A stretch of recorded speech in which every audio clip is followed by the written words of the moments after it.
What up, man? How you doing? I'm doing really good. And like I said before, and I'll just say to anybody that's watching, I had a buddy of mine whose sister moved in like right behind me in the neighborhood, and he was hanging out. I went out to say hi.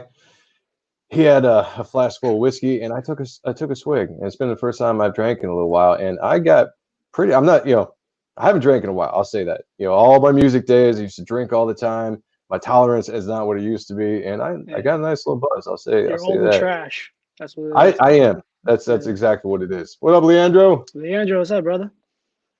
Yeah, fucking John Malin. That's see. So we've got the Rob motherfucking Willis, and we got fucking John Malin. It's just everything sounds better when you throw fuck in there. Yeah, Say, yeah. hey guys, we're checking out. I know we're a little bit late, Hey, but Jamie. Yeah. we're like to be fashionably late. Jamie, how's it going? Good to see you. Oh man, everybody up here. Yeah, I know I spelled roll wrong. Harrenberg, what's up? How you doing? Uh, not sure why. So here we are on the dot. No, I don't think he has a campaign slab right now, but Nah. I think three will be coming out pretty soon. Tipsy, I was a little tipsy. My wife was at. She's like, "Are you drunk?" I was like, "No, I'm not Well, drunk." that happens when the guys like get on your knees and look at this hole in the fence, and then that was a whole new experience. It was like That boom. was Like that was something completely different. So anyway, it's Friday night, and welcome everybody to the out and stuff show. I'm Sean Aaron, and here's my brother and I with some bullshit. the very attractive, very sexy, the very distinguished. See, all look great. Always narcissistic, but never vain. Staunch defender Rob Liefeld, and lover of all things 90s. Joseph Michael Sontag, or Joe M. Sontag, I fucked it up. That's the first time I've ever fucked it up. I blame you. If you prefer, or as the Pope likes to call me, JMS. God, I suck. Moving on. Never look at holes in the wall either. That's probably life advice that you should always take there. Except for not, I'm gonna say maybe I fucked it up because of the whiskey. I'm gonna blame it on the whiskey Yeah, this time. yeah. Blame that. Just this one Yeah, time. It's the first yeah, time in 40 yeah. shows I've ever messed that intro up. So anyway, Well, whatever. we have a hell of a show, and I know that Sean wants to hawk some stuff before because I cut him off last night All when the we did time. this. I went right into the guest without doing what he wanted to do, so I'm not going to do that tonight. But we Oh, have that's a very kind of you. Very sincere. I'm digging it. I'm digging it. Chivalry. you're, Chivalry. you're welcome. Well, we have a hell of a show tonight. A guy that we've wanted to have on for a while. He came on the show when we had the relaunch show back on November 6th and hung with us Fun. for an hour and a half shooting the shit. It was a really fun time. So we're having it back on tonight, Mm-hmm. and it's gonna be a wild show, ladies and gentlemen. And it is No Pants Friday. Sean and I aren't wearing pants like we always don't, and that's just I'm throwing that out there. If anybody in the chat wants to join along, you don't have Take to off show your, us. Tell us No Pants drop your Friday. drawers. Let's roll. Drop, Let's roll. But I drop will your let drawers. Sean hawk his shit and then introduce our guest so I don't cut you off anymore. That's very polite of you. So, first off, I have 2 copies left of my 2019 sketchbook, Con Artist, The Art of Sean Aaron. Almost I trademarked. love the name of it. Thanks. $25 shipped in the US. Anybody out of the US, well, I'll talk about it. But they also come with, each one comes with a head sketch of my character, Strees.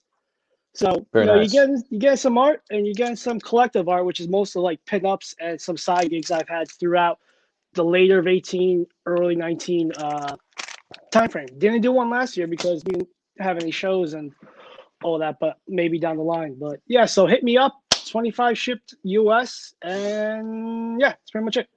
If you want a tip, it's always appreciated. Yeah, Just tip because me. Sean's such an awesome dude. I'll throw that out Yeah, there. yeah, I'm great. I'm great. I got you, buddy.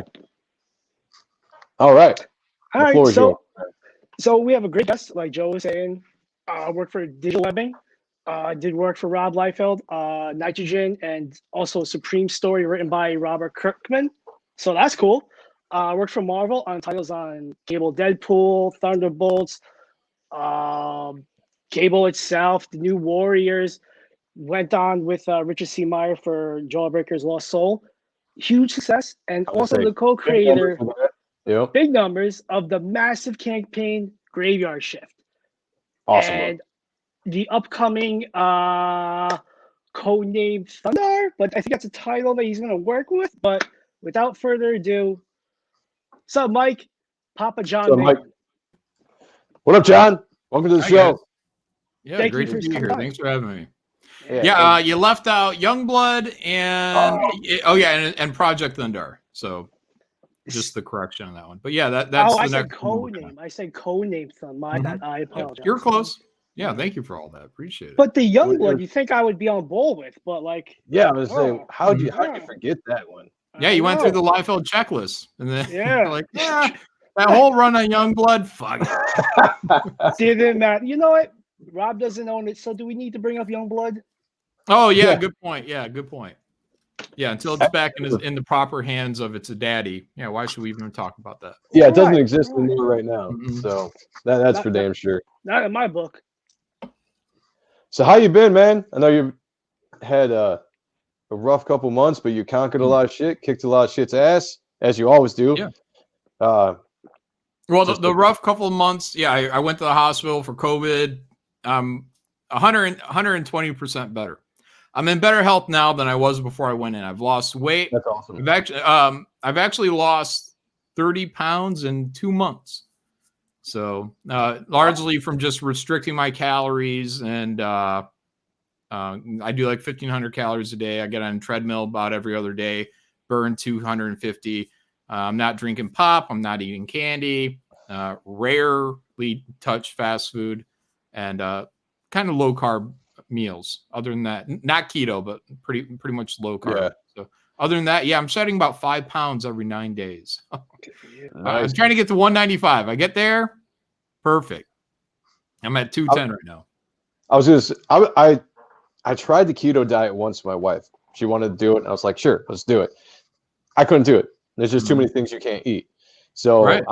I'm personally right now doing Weight Watchers because I want to trim some weight too. You know, I'm getting a little older. I just want to get a little healthier. You know, it sucks when you're running up the stairs and you're breathing heavy. You're like, that's not how it should be. You know, like so.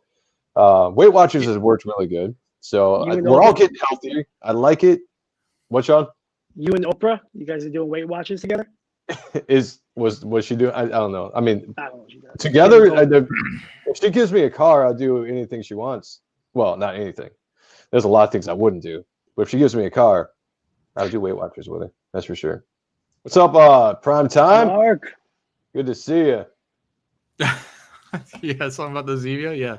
Yeah, That's my drink. Look, that's the good thing about The my Zevia? diet. Is my diet, it's not, I don't have to constrict anything. I feel like I'm eating everything I used to eat anyways. I can't drink pop, but you get these Zevias. These I've things never taste heard of that. just like pop. I was telling you guys, I thought that because I hadn't drank a pop in so long that these were just like a diet and they were just tasting sweet. But then I had some Diet Coke the other day and I was like, ugh, that's gross.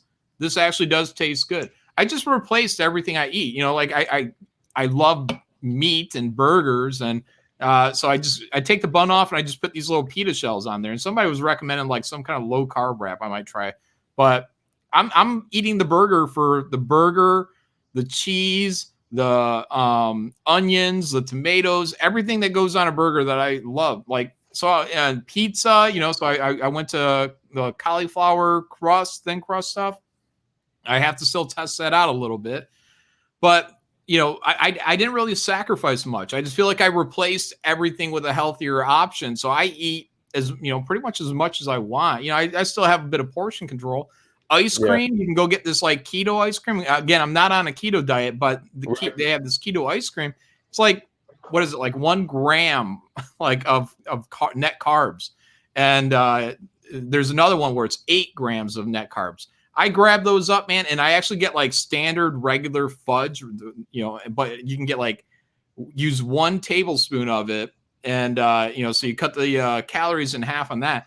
And, that takes up a whole bowl. I used to just dump the whole thing, on my ice cream. And I realized, I'm like, 1 tablespoon of this shit, it actually gives you all the fudge you really need. But you can go 2 tablespoons with it. And for me, it's still within, range for me. So, but me being the sugar part of being diagnosed as like a diabetic, so or pre-diabetic. So but yeah, man, my diet is not constrictive. I don't feel, at first I was like, oh man, no Coke, because I'm like a Coke fiend, but now that I've just replaced everything with other sweet drinks that don't spike my blood sugar and fuck me up. And as a benefit of that, I'm losing weight, crazy weight. Bananas, I'm staying away from banana. At first, I was eating bananas. Now I'm staying away from bananas.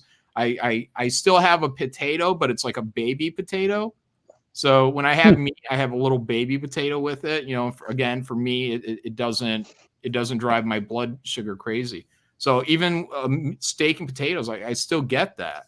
So I don't feel like I'm really lost anything. And that's the thing with like a keto diet or whatever, these diets where you have to really restrict what you're doing.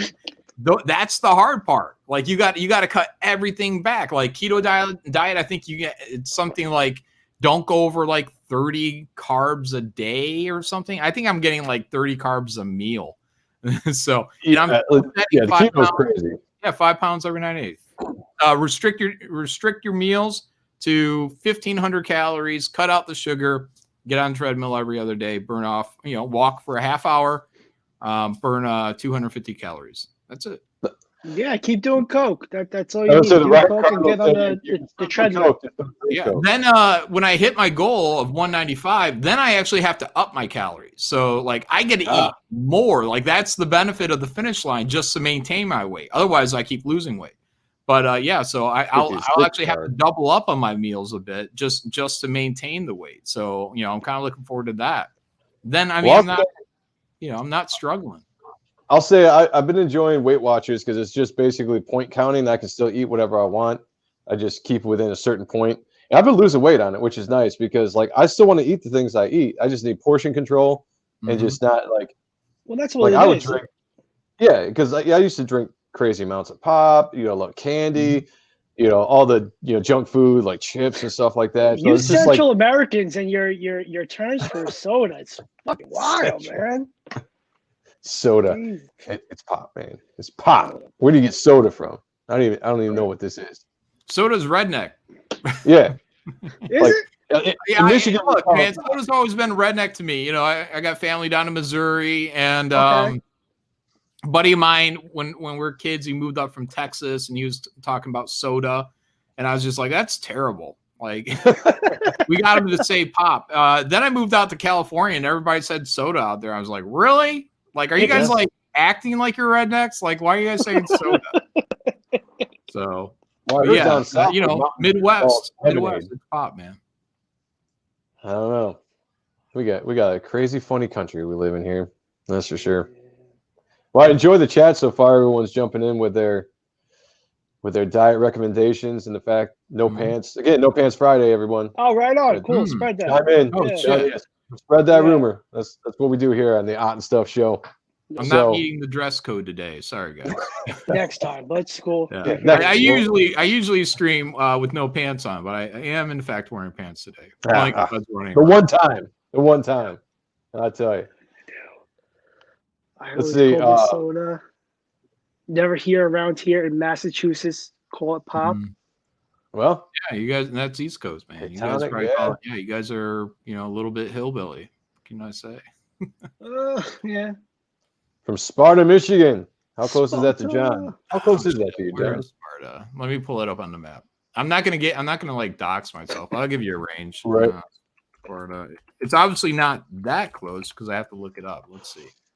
Yeah, I don't know where it is to me either. Like I'm close to the Grand Rapids area, I guess, but I have no idea where Sparta is. Yeah, it's just north of Grand Rapids, Sparta, Michigan. Oh, is it? Oh, I guess. That's I'm on the other side of Lansing from Grand Rapids, so what would that be? An hour? I'm an hour from Sparta, I guess. Yeah, probably something like that. Maybe an hour and a half. Yeah, probably an hour and a half, something like that. I think Grand Rapids is a hour and a half for me. Yeah, it's West Michigan. You can pretty much drive a lot of places. West Michigan, about an hour and a half, 2 hours, and get to where you need to go. Yeah, if you're going up north, then that's like I'm right in between Detroit and Lansing. So this is pretty much where I've lived most of my life in this area. So yeah, me too. I love Michigan. Michigan's great. Although once I wanted to move down to Texas because I used to play a lot of shows down there when I was in a band. It's just fun like Fort Worth, Dallas area was awesome to me. But I love Michigan. I do. I love Michigan. Yeah. It's a little I'd like to humid. get up north. but- I'd like to find something, you know, around Houghton Lake or something like that. Like I feel like that'd be real fun. You know, my wife wants to get up north and, you know, for the getaway to like nothing. And I'm just like, I feel like that's where we live right now. Like, like we need to get away to having fun. And so we're kind of eyeballing stuff around Houghton Lake and seeing if we can maybe squeeze in there. If not, maybe a smaller lake or something like that. But you know, it's also like if we end up doing like a full-on move, then we want to be sure that we're living in a place that has enough entertainment to entice, you know, friends and family to, you know, keep coming up there. Because like we lived in California, like nobody came out to visit or anything like that. And it's like, hey, we're in a really great place. You guys want to come out? Yeah, we'll work on it. You know, like fuckers. So Yeah, that's a ways out there, from Michigan to California. That's mhm. I've been out there one time on tour. I have an uncle who lives out there in LA, in the LA area, and I went out to visit him while I was on tour, and it's just a whole nother world out there. Like it's the people out there is just, not that they're bad people, but it's just a whole nother world. That's all I gotta say. Like I was like, yeah, California's Well, not it's for a me. lot of transplants. It's everyone just kind of thinking this is the way Yep. out here, you know, but it's like no one's even actually from there. I mean, people are clearly from there, but you know, most people are, you know, and the ones that you find that do live there, so like made me feel like a fucking genius, man. And I mean, there's some dumb motherfucker. I was living in Orange County area too. Like you think there'd be some good schooling out there. No, man, like just some dumb people. I remember these neighbors when I was living in this rental and with you know other people living in the rental too, because that's the only way you can live out there, roommates and shit. But the neighbors next to us, they're all, you know, born and raised, you know, in the house. And somehow the conversation came up and they're like, hey man, you know what the capital of California is? I'm like, I don't know, Sacramento, I think. And they're like, it's all right, man. We don't know either. What? You live here your whole life. Like, what the fuck? So Leandro asks, well, we'll get to this. I want to jump into, before we get to that question, Leandro, we'll hold that off till later on the show, because I do want to know that too. But we wanted to jump into John's origin, because he's been, as Sean listed off and forgot subtitles, he's done a whole lot in the industry. Purposely. Purposely, that's right, because we don't need to talk about that right now. But he's done a whole lot in the industry, and then, you know, he was part of a big movement that broke away from the mainstream and blew up the independent scene in Comicsgate. So there's a lot of story we'd like to get into. So I guess this would be as good a time as any, John, if you want to jump into your origin story and grace us with the tales of Malin. Sure. Got into drawing when I was a kid. Like I was actually telling you guys, because I was just bidding on like a Ninja Turtle piece. I drew, but I had no focus. I didn't know where I was going to go. You know, I probably drawn a Spider-Man, maybe a Wolverine, only because I watched, you know, Spider-Man and His Amazing Friends and Super Friends, you know, stuff like that. But I hadn't ever made that comic book connection. At some point, my little brother was a big Ninja Turtle fan and wanted some Ninja Turtle drawing. So I learned how to draw the Ninja Turtles from coloring books. And so I could actually draw a pretty good Ninja Turtle. I kind of became the Ninja Turtle guy in school. So, Nice. you know, other kids, you know, we were still young, but it was just kind of missing our age group.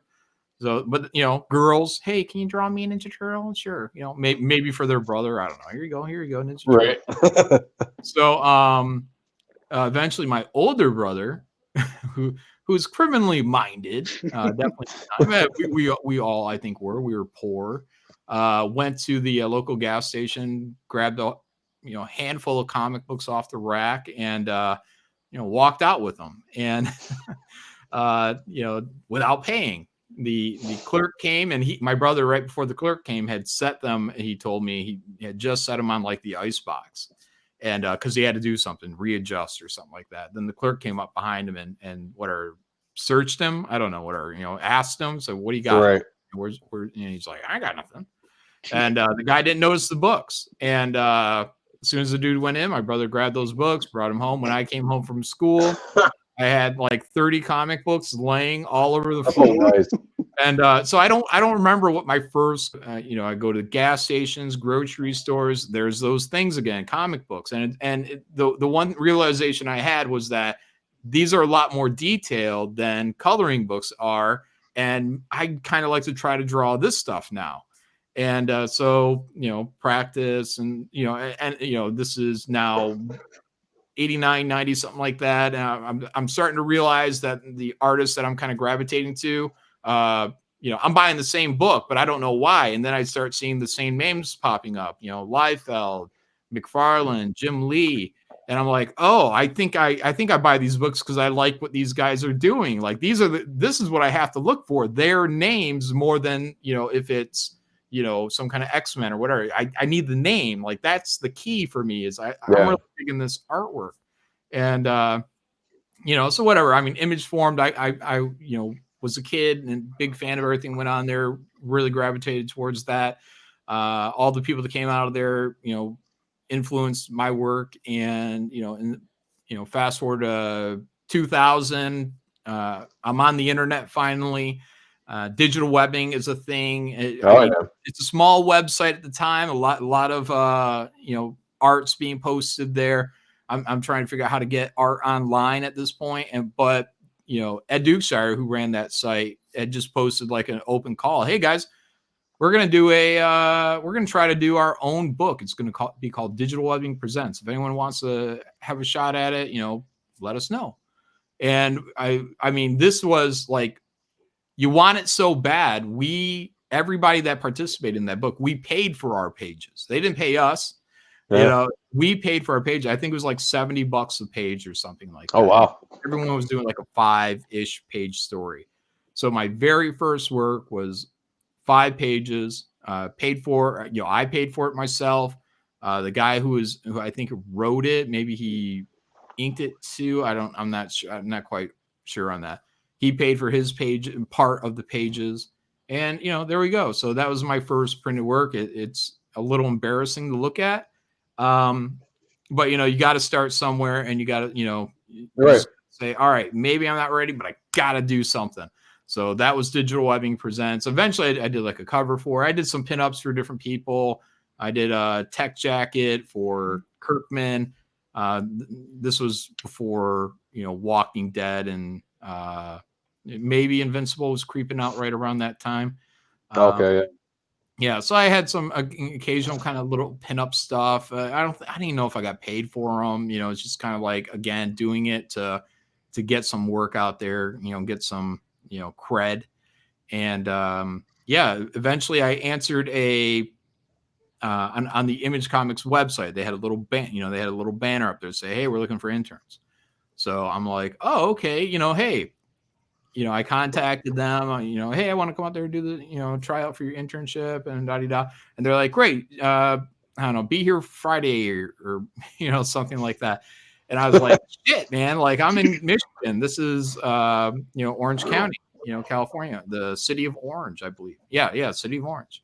And so I'm like, I'm like, could I come out? I don't know. Is something like, can I come out Monday? I got to fly out there. And they're like, oh, actually you're out of state. We're not really looking for anyone out of state. Like, don't count me out. Like, let me get out there. Just, let me come in, buddy. I'll be there. So hopped on a plane. I didn't know anybody in California. Luckily my mom worked at a factory where they deal with another factory in the area. Her guy that she communicates with, in a phone call, they were just talking about me moving out there with her. And he's like, oh, yeah, I'll show him I'll try to get him into a spot and show him around, whatever stuff. So he picked me up from the airport. I think, maybe he picked me up at some point, took me to his friend's house. And that's where I ended up renting a room almost immediately that night. So yeah, that's it. And then I ended up working for Image Central for 2-3 years. This is when Jim Valentino was still there, and then he was replaced by Eric Larson. Then they relocated up to Berkeley, San Francisco area, and then we were all out of jobs except for Eric Stevenson and what are his chosen few. So, yeah, but luckily Rob Liefeld, my roommate, at some point I had offered up 2 people to come out to California, to be roommates and try to get something going. Damn. What's up, Frigga? Shane Peters and another guy, a colorist named Dash Martin. Shane took me up on that offer. Shane came out, stayed with us, and almost immediately, like we were going to be working on a book, but almost immediately he that night goes out, finds Jimmy J, who he's been in contact with, meets Rob through Jimmy J, and next thing I know, Shane is his assistant, and we're not doing any work now. But it's like, oh, okay, so I just kept focusing on, working at Image and Shane being the assistant. So I met Rob through Shane. And when my job left, Shane was heading back to Michigan, and Rob offered me a job. Like, hey, you want to, be my assistant? And I'm like, hey, sure. So that was that. But, it was difficult living out there because, being an assistant doesn't pay very great. It's pretty expensive being out there. My wife had to work, and it's just in the end, we weren't getting ahead. So we're like, fuck it. We're going back to Michigan, man. So we did. And eventually I got some work from Marvel to do Cable Deadpool, like half a book. But when I was his assistant, when I was still in there, he offered me, or right before I was his assistant, we did Nitrogen because Shane was working on a book too. I can't remember what it was. Some Warzone, not Warzone. Was it? Oh, Cross. The Cross. Yeah. I think that was it. The Cross. So Shane was working on a project called The Cross, and this was like a little lesson for me. And when as I moved on, about having drive and focus and things like that, because we were both smoking weed and but I would work at Image. I'd come back. I'd smoke weed, and I would be at my computer drawing. I was still working on paper. I was doing both. I was doing digital edits, but still drawing on paper because all my Nitrogen, it's all pressed really hard. And Rob made a comment about it sometime. But while I'm there scribbling along or editing or doing all this shit, instead of Shane sitting beside me and doing his own pages, I would look over and he's at the couch. He's playing a video game. And whatever. I mean, but it's just like lessons being made right there in that. Nitrogen came out months later, and The Cross, I don't know if he ever finished 6 pages. For me, my point of view, and it could be different for him, but from my point of view, is a blown opportunity. Your future is right there. You just have to reach out and grab it. And instead of grabbing his future, he grabbed the video game controller. And those things will suck life away. And I love games too. I played them. I get into a point where I want to play them, and it's just like a drug. And I just go, I'm not getting any work done. And you got to have the discipline to put it the fuck away. And so that's what I did. And anyways, so yeah, I did Nitrogen while I was out there. Went back to Michigan. Kept sending in samples to Marvel. Got the Cable Deadpool work. It was only 12 pages, half a book. But the cool thing about it was like the very first thing I had to draw was a double page spread of like classic Cable. Nice. And I was like, cool, man. Like I get this done. And if all else goes to shit, at least I got to draw this double page spread of fucking big old shoulder pad Cable just blasting his guns away. And That's awesome. Yeah, and Dash Martin, I got him on to color it. So, the editor, I think it was Nicole Boos at the time, said, hey, who do you want? I'm like, hey, can I get this guy? And she's like, sure. So I was like, and, then right after that, I did New Warriors with Kevin Grievous, the creator of Underworld. And, really nice guy.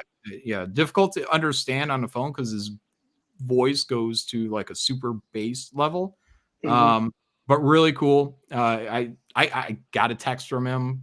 I think everyone does. I think it's like everyone gets this text. Merry Christmas, Happy New Year. I get like those every year from him. Nice. So whatever. It's a thought that counts, though. So That's cool. yeah, and so yeah, I did those books, and then it was like nothing. I went to Marvel. Like I was like, while I'm working here, I want to show up. So I went to New York and I went to check out the office and you know what it was like and talk to my editors. And it was like the vibe was like not wanted, you know? And I was like, oh, this kind of sucks, man. Like my presence was like an inconvenience, you know what I mean? And I was like, oh, this is kind of weird. Like there's a weird vibe in there. And one of the editors actually was sitting down with, I think it was either Chris Allo or John Barr. I think it might have been Chris Allo. He was like a talent coordinator at the time.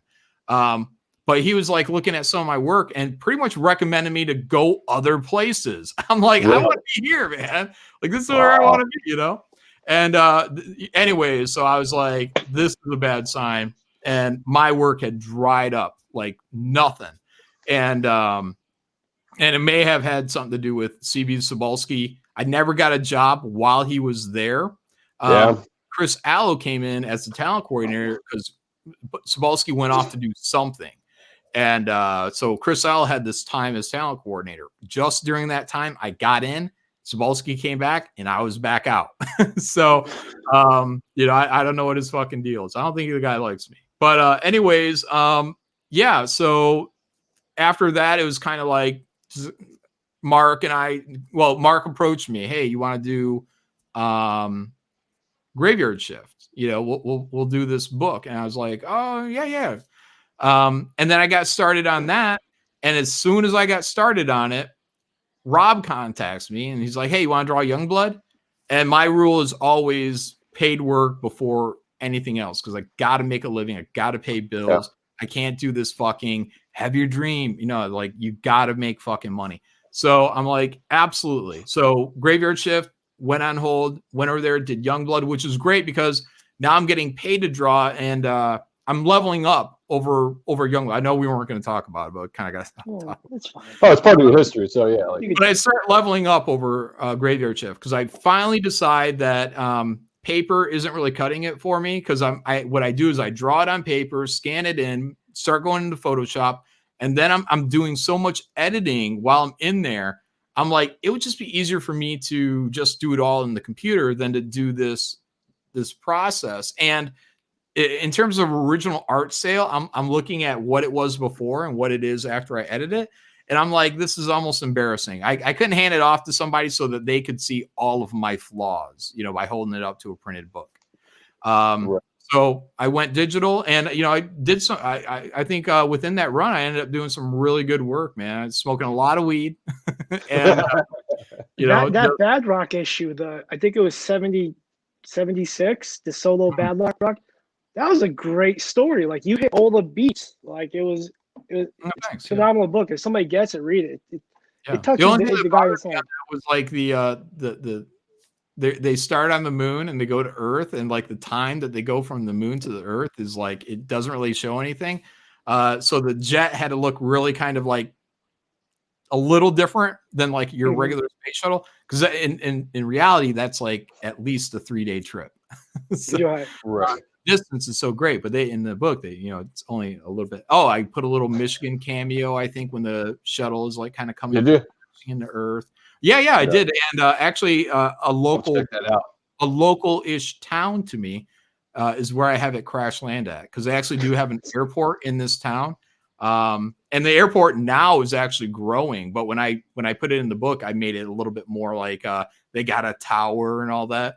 This is a smaller airport, but now in reality they are starting to land like small personal jets there, like they did an extension to it and all that. So, anyways, but before that, I did a little shout out, like here's a local town to me. It was actually the town that I dropped out of high school from, so twice. That's why you blew it up. Yeah. So I did a crash of the space shuttle there. Yeah, and I actually lived next to that airport with a friend. Because my final year of school, I was living with friends, and you know, so I was right next there. But anyways, so while I'm doing Youngblood, I feel like I start leveling up, and the whole time from the time that I stopped working on New Warriors all the way through Youngblood and Graveyard Shift, getting that started. The whole time, I never stopped being in contact with, somebody at Marvel and just blindly sending things out to editors. Hi, here's this. Can I get a response? Being a little bit of a pain in the butt, but I wouldn't do it all the time. Youngblood is done, and then I got to get a real job because there's like nothing else there. I got to have something to pay so I can do Graveyard Shift. So I go back into construction. I worked in construction before I moved to California, building bridges. And you're in Michigan, Joe. Maybe you've heard of I used to work for a company called CA Hall, another company called Davis. So one was CA Hall was union, Davis was non-union.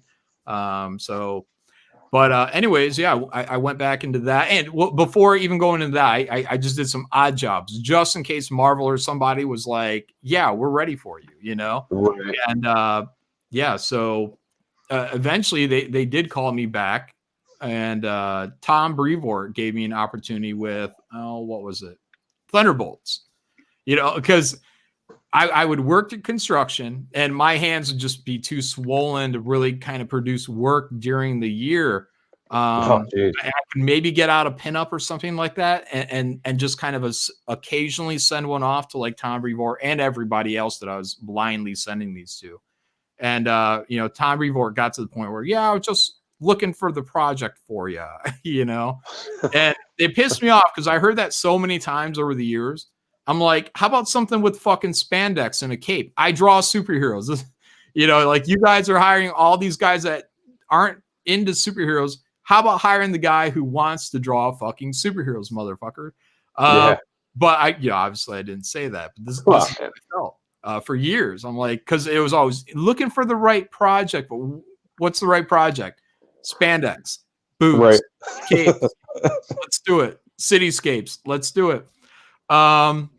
But the industry is really a fucking mess. I didn't understand how much of a mess, and that's why it became this kind of get along gang and people protecting other people because you got to buddy up to the editor to get a job, and that guy's got to be your friend, and it was fucking disgusting.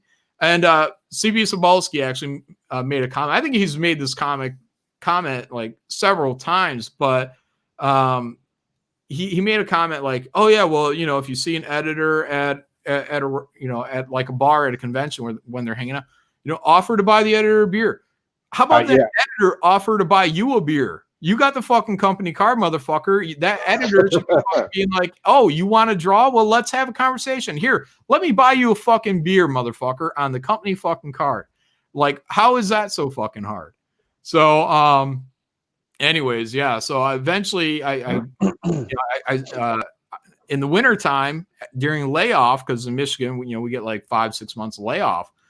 That's when and the last couple of years, I just really, I was smoking. I loved it, man. Like I worked all summer long, and I was like, I can't wait for the winter. I'm gonna get laid off. I'm gonna close myself up into my office. I'm gonna turn my heater on, my space heater in here. I'm just gonna smoke and draw. Like that's gonna be me all winter. Right. And so I was working on Graveyard Shift. I finished the first book, and again, as I'm turning out pages, sending these along, and eventually Tom Brevoort was like, good stuff. What did he say? He had implied some kind of work in like 6 months earlier, something like that. And I had kind of pushed him on it. I was like, how about that, job or something along the lines of that, good enough to do a book, kind of. Right.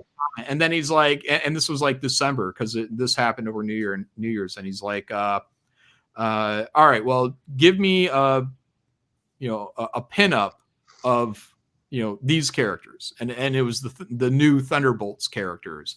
And I was like, oh, okay. So I actually, since I had like, I don't know, I think he gave me a deadline of like January 7th, and I had almost like 2 weeks over that time to do it. I'm like, nice. I busted out 2 pinups. I did one, which became like the main cover, and then another one, which they paid for. I don't know if they ever used it though.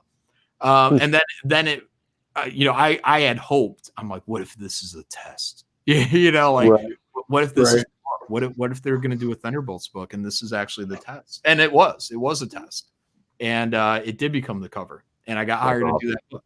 So then I did Thunderbolts with Jim Zub, and I think that book, that was I was really disillusioned with the work at Marvel because I feel like Jim Zub had some good stories to tell, but editorial wasn't really interested in hearing them. He had told me like a pitch that he wanted to do with I think it was the Kobik character, and it was going to be like all this like kind of interdimensional Doctor Strange kind of, and I'm like, cool, man. And he's like, yeah, we can't do that because we got to tie in. I think it was like with Miles Morales or something like that. Like Jesus fucking Christ. But I was on that series and I felt like we were just spinning our wheels. Like it was done in one. There was no great overarching thing other than we're trying to keep Kobik away from people. And I was just like, what a waste of time. And that's how I felt with a lot of comics. I hate even like Mandalorian, I feel like they wasted 2 seasons with these kind of done in one episodes, all filler, no real substance to them. They barely add anything to the overall story. And you're spending money creating this stuff. Why isn't every episode the equivalent? And like The Boys, if you watch that on Amazon Prime, the effects are through the fucking roof. It's always progressing. Even Game of Thrones, right? I mean, you could watch every episode of Game of Thrones. Now, Game of Thrones and The Boys, they had the benefit of people banging and some nudity and stuff like that. Right? Yeah, elements there. Yeah. But the budget, the budget is there to have really great scripts and tell the best Star Wars stories you've ever wanted to tell with this Mandalorian character. And it was just fucking garbage. It was like Seven Samurai retread. There were plot holes in the stories, and they finally kind of closed up the first main story after 2 seasons. But I was like, God damn, you could have been. And I had said, I'm like, I wanted season 2 to be. I'm like, I want the Mandalorian to be on Tatooine, and I want to be fucking fighting against the the Hutts. I want it to be like gangster stories and what's going on.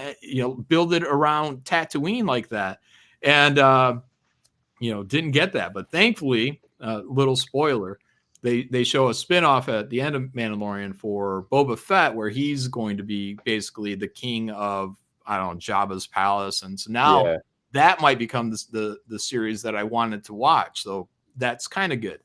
I don't know how much more gas the Mandalorian has in it. If they are seriously going to remove Baby Yoda from the plot, I don't know how many people are going to tune in. I want to watch a Luke Skywalker spinoff. You can get Sebastian Stan in there. Like, I want to watch that. I would like to see that. Absolutely. I'd like to see something like that. Yeah. I think he would be a great Luke. Just because he looks like Luke, I mean, as long as they did Luke and did him right and didn't do like the Rian Johnson version of failing Luke. If you did, the thing I liked about the Mandalorian, the last episode of the season 2, was that was the Luke that everybody wanted to see. That was the heroic, in my mind, he was like my first superhero as a kid. He was like my first hero. I wanted to be Luke Skywalker when I was growing up. It was just, he's badass. And then he showed up and they finally did his character right for once. So if they go along that line and they do like the whole Baby Yoda story and they bring his character along and kind of show us some cool Luke stuff, I'm 100% down. Yeah. Or even just a Luke story. It's not like Luke has to be married to the kid, So yeah, that's true. There's other Jedis out there. Apparently, that Ahsoka chick is out there. So, but yeah, I felt like Thunderbolts was like, is just treading water, which as an artist starts to really kind of suck the life out of you, because you're spending 4 to 6 weeks, working on something. Yeah. And you want it to be great, especially when you're just, when you're getting your first full series when you're, at the bad end of your 30s, you know what I mean? And, it's like my time's going to be limited. I want to be telling, Watchmen level stories or something that's important, something that's going to matter, that's going to revolutionize Marvel Comics and, bring the sales up. Let's tell some great fucking stories. And it's like, they went nowhere. It was filler. And, it's like, I was like, yeah, what about Citizen V? Why don't we have somebody, in the Citizen V mask that we can bring in here, because anyone that's into Thunderbolts, they're going to want to see Citizen V, and we can surprise them with whoever is inside the costume. And it was like, well, we're using that code name in a different book. I'm like, what? They gave who was it, Roberto from the New Mutants, Sunspot. He at this time he was some kind of maybe a shield agent or something like that, using Citizen V as his moniker. And it's like, why not just use Sunspot, motherfuckers, or make up something else? Why do you have to borrow somebody else's fucking name, especially when you're bringing back Thunderbolts? Like that when you sit down in the board meeting, that should be in the game plan. Like, hey, we're going to bring back that 90s greatness of Thunderbolts. Let's see. First thing we're going to need, Citizen V. Like that should be the first thing. Oh, well, we can't use it. Oh, we can't. Oh, no. We'll put what's his name in there? Winter Soldier, you know? So I think I'm responsible for bringing the mask from the movies into the comics. I'm not 100% on that, but I think I might. Yeah. So, you know, it was just, he was maskless. And I was like, wait, this movie has a fucking mask. Like, why don't we put that mask on him? And also when I did Nitrogen, I also did a mask that was kind of like that too, for Superion. Except it was more like a plate. And so, you know, it's just a cool thing, you know, it's like a ninja mask. So anyways, yeah, so I did that, and I redesigned, I think he was like Mach 4 or something like that. Maybe he got up, like his models kept moving up, kind of like Iron Man. So he was like to Mach 4, maybe Mach 6. And I was like, we're going to Mach 10 because Mach 10 is an X. You know, so I was like, yeah, you know, fucking put a fucking X in there. Like, I'm not gonna be on the book long enough to go into an X, so we're skipping all the other. All right. So we did, and they were like, okay, and I think they even call him Mach X in the book, but I gave him a full on redesign, and you know, I can't even remember what he looked like before, but you know, it looks kind of like a jet fighter with this cool kind of faceplate. I think he looked like a dude with a jetpack before, with like a helmet. Yeah. Okay. Like a little air mask. Red goggles. Yeah. Yeah. So I made him almost like kind of a mech-ish suit. Yeah. So anyways, you know, but during my time on that book, you know, I was getting these weird kind of editor notes. You know, it's you know, this girl's boobs are too big. This hip too much, you know, and it's like, what? And I had this editor, Lana Smith. So found out she was, you know, political, what you would call an SJW, and you know, and Tom Brevoort. And I had drawn Moonstone, I think her name is, this blonde chick, and I gave her this kind of hair. And I got a note back before the series was launched. John, what kind of, you know, hair is that? That's not dreadlocks, is it? Because, you know, essentially it's cultural appropriation.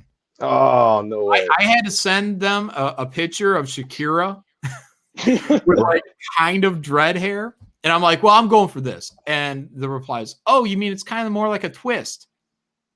Like, whatever it fucking takes. Yeah, it's more of a twist. Yeah, it's a twist. Yeah, and it was stupid because I never changed the way the hair was drawn. They just wanted to hear from me that I wasn't giving a white character dreadlocks. Wow. I'm like, this is so fucking weird. I'm trying to sell a fucking book. I'm not trying to you know, get political. I'm trying to make a cool fucking character. You know, I've been wanting to do, you know, a fucking Moonstone spinoff, you know, fucking I developed this whole fucking idea around like, you know, this busted childhood and all types of shit. And, you know, no, they don't fucking want it. They didn't want any fucking ideas, you know. I kept throwing stuff in, zero interest, you know. Again, it's just like you work your entire life to get into, you know, Marvel Comics or DC Comics or these places that you actually love their characters. You actually respect their characters. And you find out that there's this weird system in place, and it seems to be a wall between you and the writer and the editor. The writer and the editor are essentially on the same team. You become like a guest in your own book. And it's like your ideas are not welcome, no spitballing, So anyways, yeah, so that book ended as it would have. I mean, we didn't tell a great story. There's no great story there from day one. What do you think you're riding on? The winter soldier's in it, and that's going to make it a hit. You need a great fucking story for this book within this world. So this series, what are 10, 12 issues, is a great fucking run. But you're using it as filler, maybe for to keep the trademark in place or whatever, and tie it into some other fucking event. So it was disappointing to me to even be on that, because I'm like, this is a year of my life for filler. Then that ends. I did like I don't know. They brought in a bunch of people to just do like 5 pages of like this fucking Secret Empire kind of lead up for their final run of their big event. I got handed a few covers to do. This is when they did the what is it? Not lenticular covers. So you turn the cover and it changes the image. So I got to redraw like a John Byrne cover. That was kind of cool. And then another guy, I can't remember his name, but classic covers. And so that was cool. And eventually I just wrote Axel Alonso. I'm like, hey, Axel, here's some pages, again, samples. I'm looking for, the next job, is there anything I can get on? And it eventually came like, yeah, we're going to look into something right now, like, okay, cool. And then I don't know, a day or two later, like, basically, we're thinking about putting you on cable. All right, let's fucking do it, man. Fucking cable, right? And so I get on this book. Mark, I think Mark Panic is the main editor on there. Chris Robinson, I think his name was the assistant on there. And while they were on there, man, like everything went fucking like it started really good, man. Like, I was able to sex them up. I did test the waters in that, there was always the thing like, oh, well, there's no smoking in Marvel Comics. And, so Wolverine couldn't smoke a cigar, Thing couldn't smoke it, Nick Fury couldn't smoke it. Yeah, we talked to Dan about that. They replaced, like, they took Wolverine's cigar out or something. Yeah. In one of the books he was drawing, and it looked all funky because, like, all of a sudden he was like holding a cigar and it looked like he was like pointing this weird point. Yeah. So it was the intro again, because we have political people, radical, probably political people working in Marvel now. That was part of the beginning when they took away Wolverine's stogie. They had to become PC. Everything had to start becoming politically correct. So they were just neutering the art form, long before I came in there. But when I got in there, I was like, really? Because I mean, I'm coming out like the workforce. I'm not into whatever the comic book culture is. I just know I'm here to draw fucking kick-ass superheroes with some hot chicks, and we're trying to sell books, right? Right. That's the name of the game, right? Sell books. So yeah, when I started on the book, I drew this chick, nice rack on her, no complaints, nothing at all. Everything got colored and solicited, and I had to do, I think, a couple of covers in advance. And when one of those covers went in advance, I had an editorial shift. So my editors had to go to a different office, and I got in a new editor. And right about the time I got a new editor, Bleeding Cool ran an article on one of my covers because the girl had a rack, And it was like, it's like, what's John, if John's planning on, getting attention on the shelf, he's definitely going to do it with this. But it was like sarcasm. You know what I mean? I think it might've been a Joe Glass article at Bleeding Cool. I'm not sure. Yeah. Well, but again, I don't know what's going on. I'm like, isn't that the name of the game? Like, isn't that why we're here to get every month? My goal, my job is to get a book on a shelf of 50 or 100 other books that Marvel and DC are releasing at the same fucking time, in the same time frame. So my job, as I understand it, as I always thought it was to do whatever I can to make my cover stand out a little bit more than the next guy. And if I put boobs on that cover, maybe that kid, that young man, that 14-year-old John Malin is going to say yoink. let's check this one out. Oh, okay. Splashy colors and some action. All right, cool. And the colors on that cable run were fantastic. Jesus Avertov, I think is his name. And I loved what he did on there, by the way. But yeah, so Bleeding Cool does this article about these boobs. Now, for the first time, the entire time that I've worked at Marvel, never a phone call. Never talked to Brevoort, Alana Smith, nobody. And, so here I am, and ring, ring. Hey, John, I'm the new editor on here. Mark, he's leaving. And so, yeah, I meant to get to these. And yeah, so we're going to have to change your cover. And by the way, there's some problematic stuff on the interiors too. So we're gonna have to edit some of those out too. And it came down to I'm like, I am working on cable. In 6 months, there's gonna be like a Deadpool 2 movie out with cable in it. In the last Deadpool movie, he's getting railed in the ass by a dildo. Of all the books at Marvel that girls could maybe have some boobs, that you can just let your artists have a little bit of leniency on breast size, like the editors beforehand who had no problems with it. Maybe on this book you can fucking get your nose out of my fucking business. Right. I told him, I said, look, man, like I'm trying to sell books. You guys are kneecapping me. Like this is a chance. This is a book to do a really great fucking story, have some hot chicks in it, really do this up, do whatever we can to fucking stand out. Yeah, no. I'm like, I was committed. I'd only committed to, I think 5 issues. And I'm like, all right, well, you guys can make your changes. I think they had Jesus Avertov just go ahead and do them.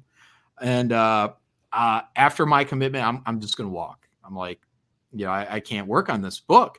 Like, this is my opportunity to take something that used to be great and hopefully make it great again with a great run. And you guys are going to, I know right now, I'm going to be fighting with you. I'm going to be fighting with you on just like Brevoort's office. Her boobs are too big. A hip is cocked too much. It's like crazy. Fucking Christ. Our industry is dying and you guys are fucking with me. You're just fucking with me because you're getting fucking this political sickness is going into your heads. It's like, there used to be the comics code. And everybody when I was a kid was like, man, that's fucking lame, dude. Comics code?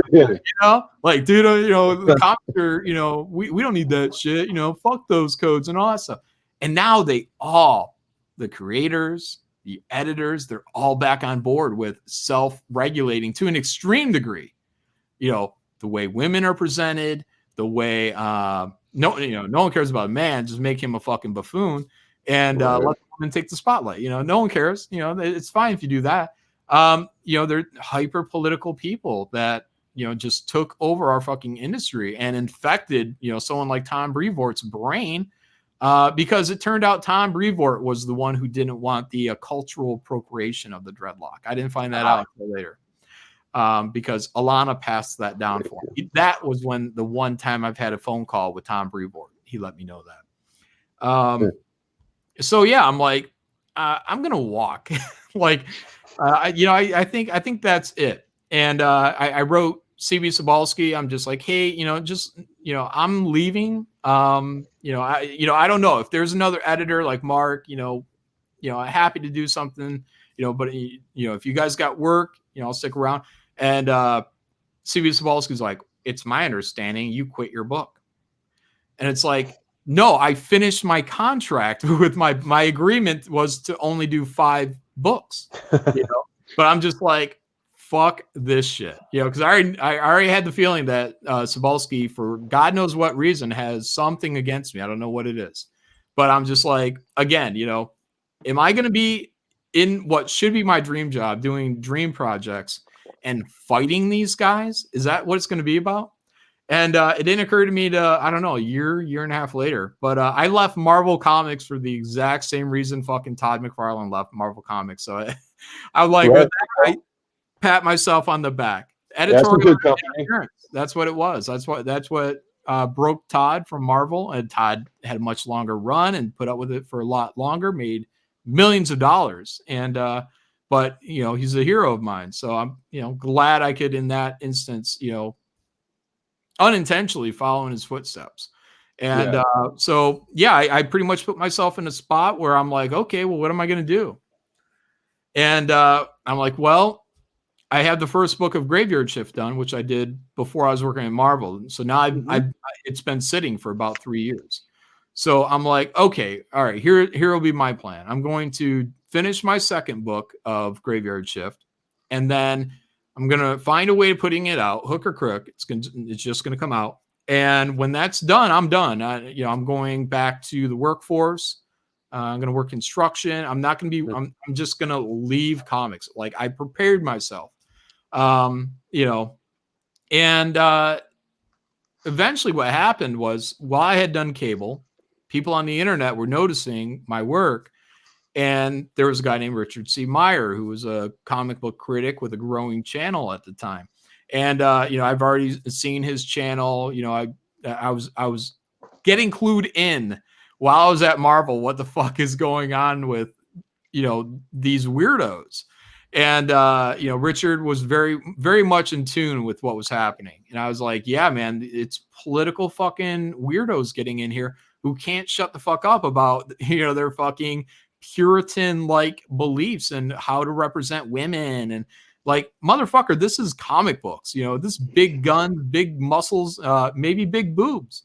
Our attitudes are completely, in terms of mine and current Marvel, are completely, they don't mix. There's no getting them together. So anyways, these people had saw my work on cable, told Richard, like, hey man, you like, I guess he liked Rob, like, you like Liefeld. Look what this guy's doing on cable. You like, this should be right up your alley. And I guess Richard checked it out. And at some point I got a email or something from him. Somehow he contacted me, and he's like, hey man, you want to do a book, and I was like, yeah, and he was offering money. And, so we got on the phone. We had a phone call, like, in a day or two. It didn't take 3 years. We had a phone call like a day or two, which, I appreciated, because, I had this whole Marvel thing going on. But really, I'm not a phone guy. Like, personally, I don't want to get on the phone with people. I don't want to have, prolonged conversation. In today's age, I feel like a text pretty much covers whatever you got to talk about. Everything else, again, it's like filler, But that's also because I'm comic book artist. I'm isolated. My people skills are not, all the way up there. So, a text, an email, and that's my preferred method of communication. But anyway, so, I was like, okay, well, I didn't give him an immediate yes. I said, let me think about this, because I'm like, if I do this, at least right now, in early 2018, I think it was, I'm like, if I do this book with Richard C. Meyer right now, he's so hot and people are so after me, right? Bleeding Cool. Oh, so Bleeding Cool. Someone had asked me, because I was on a stream, I think with a guy named Yellow Flash, and there was some kind of comment on SJW. Sorry, this was an important part.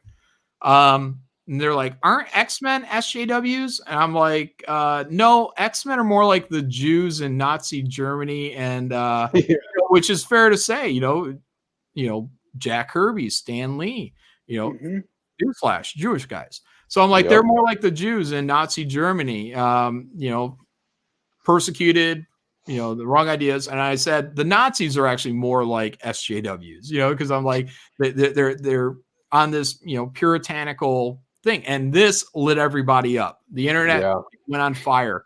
The comic book internet, not the real internet. Right. Internet went on fire when I said this. And because apparently you could not. Oh, I was actually called anti-Semitic because I compared the X-Men to the Jews. Like, no, wouldn't I be anti-Semitic if I compared them to the Nazis or, something like that? Anyways, so I'm labeled anti-Semitic. Someone from Deep Space Nine, some lady, I just remember. I don't remember who she was, but I just remember was tagging Marvel saying, "Hey, like look at your boy." What? Basically, people were trying to get me, fired. They didn't know that I had already done this whole thing with Marvel, where I'd walked off any other work. So they're trying to get me fired, and this is already like a month and a half later. So like, go ahead, try to get me fired. I'm in the clear, you fucking assholes. And the 5th Klingon on episode 23. What a jerk. Yeah. So anyways, this thing lit up. People are trying to, crucify me just so Marvel will fire me, not knowing that I'm already done with Marvel. And Bleeding Cool, of all people, because, they're, trash news when they want to be. They're journalists when it suits them, but they're trash news every other time when they're being critiqued. So they write an article about me because when I had drawn Thunderbolts, there was a plot line in Marvel that led into Secret Empire. It's called like Pleasant Hill. Pleasant Hill was a town in the Marvel universe where it was supervillains, and they were all given different identities. They didn't know it, and they were all living like the suburbia lifestyle. So while I was in there, I was like, oh, this is a lot like that movie Dark City. Everyone gets new memories, like during the night, and like, oh, we're going to try you with this. We're experimenting with you. And then there was a place in that movie called Shell Beach, which is a place that everybody remembered going to, but nobody ever goes to Shell Beach. It's just like, oh yeah, everyone remembers Shell Beach. So when I drew Thunderbolts, that story for that flashback to Pleasant Hill, I wrote like a billboard and it said Shell Beach, and I just drew a little beach. That was it. And a year later, when now this is happening, Bleeding Cool finds this Shell Beach thing and tries to link me to the alt-right as a white nationalist. Of course they do. I'm like, are you fucking out of your fucking minds? So there was a white nationalist site or alt-right site. I don't know. I don't know how, whatever. It was it was bad shit, man.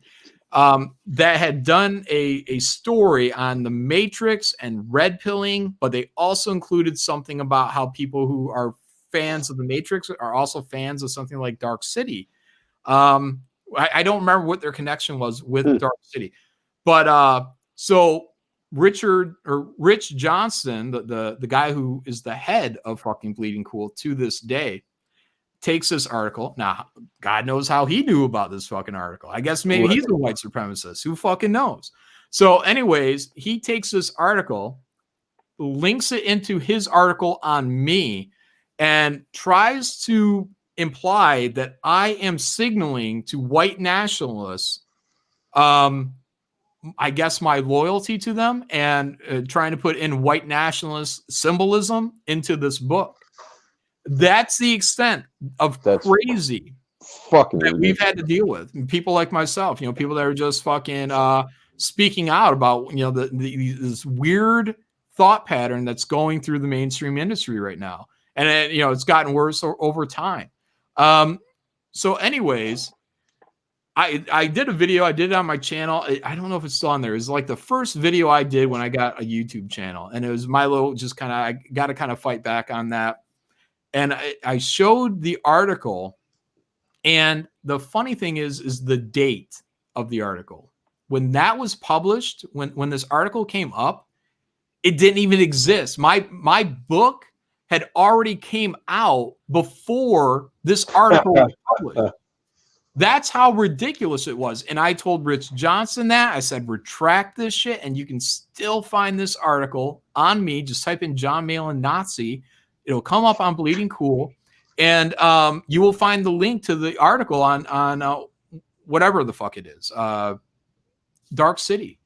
All because I put an Easter egg in.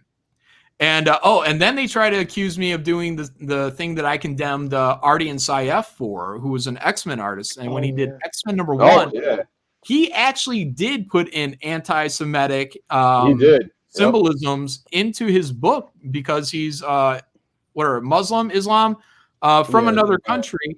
And he put in all these kind of things against Jews in there. And again, this is a company started by Stan Lee, Jack Kirby. Like, what are you doing, you fucking dummy? And he deserved to get fired because he was, this is not his place to put his fucking politics, not in this fashion. You want to softball some kind of thought or something, like talk to a writer, figure out a nice, complex, delicate way of putting something in. But Jesus, I mean, he put in like the jewelry store. He put in a sign for a jewelry store, and he cut out the Leary, so it just said Jew, And then he put on Colossus. He put on a shirt, and it said like Q:13 or something like that, 13:1 or something like that, whatever it was. And that was a verse from the Quran about don't trust Christians or Jews, like as any kind of legal advice or something like that. And I think this was stuff that was politically happening in his country at the time. I mean, it was loaded. It was fucking loaded. And I'm like, yeah, he deserved to lose his job. He's fucking putting in this shit. And then Rich Johnson tried to imply that I'm being hypocritical for what Artie and Saif did to what I did, which all I did was reference a movie that totally tied into the fucking story. It was basically a ripoff of Dark City. And I said, wink. And now I'm a white nationalist because of that, So that's the crazy thing. So Richard C. Meyer reaches out to me. I know it's a long story, guys, but I love it. No. There's a lot going on. So now I'm hot. I'm toxically hot. And the industry, my friends in the industry are distancing themselves from me. They're unfollowing me. I have one person in particular. We were friendly. He used to live by me. Unfollows me. Not even a discussion. You know what I mean? Done. I'm toxic. And which on some level I understand because I just got branded a white nationalist. In 2018, when this shit was like, oh, if someone calls you it, you must be it. And no one's going to ask you questions because they don't want your taint to come off or your stink to come off onto them. So I'm red hot. Now Comicsgate, I don't even know if it was called Comicsgate at the time. These guys noticed that this has gone on, that I'm fucking crazy. I'm the crazy guy. Richard gets a hold of me. In that phone conversation, we both say, look, I'm controversial. You're controversial. Maybe if we team up, maybe we can do something, like right now's the time to strike. So we're like, all right, so we worked out an agreement between us. We did basically a partnership to do Jawbreakers, and because we're like, all right, this is it, all or nothing. And it was, and even then it was hard for me because I knew Richard was also kind of branded, and I'm like, I needed a day to think about it, a day or two, maybe a weekend. Right. But I said, if I do this right now in 2018, as is, I am never going back to mainstream comics. There's no chance in hell. Richard is public enemy number 1. At this time, I'm public enemy number 2. Like, it was that fucking hot. It was that fucking crazy. So we do Jawbreakers. We make up this campaign for Jawbreakers, which was a property he already created. He had done 2 issues years before, I think. So he needed an artist to do it. And what do I have to fucking lose at this point? Right. So I'm already a white nationalist. Who the fuck's gonna hire me? I'm a white. So we do it, and we broke records, and here's the thing too. Richard put a limit, like our goal, I think, was like $8,000.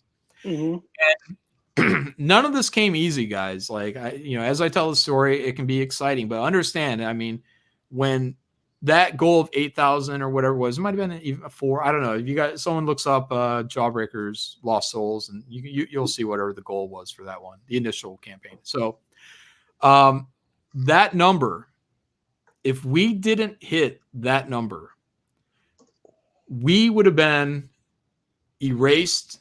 We would have been the laughing stock of the mainstream industry, and including a lot of the independents. We would have been laughed away. And again, it's not just that you're not working for Marvel or DC again. you're also the fool that thought they could go out on their own and become successful. Right. So this was 2018. I always say it was the longest year of my life.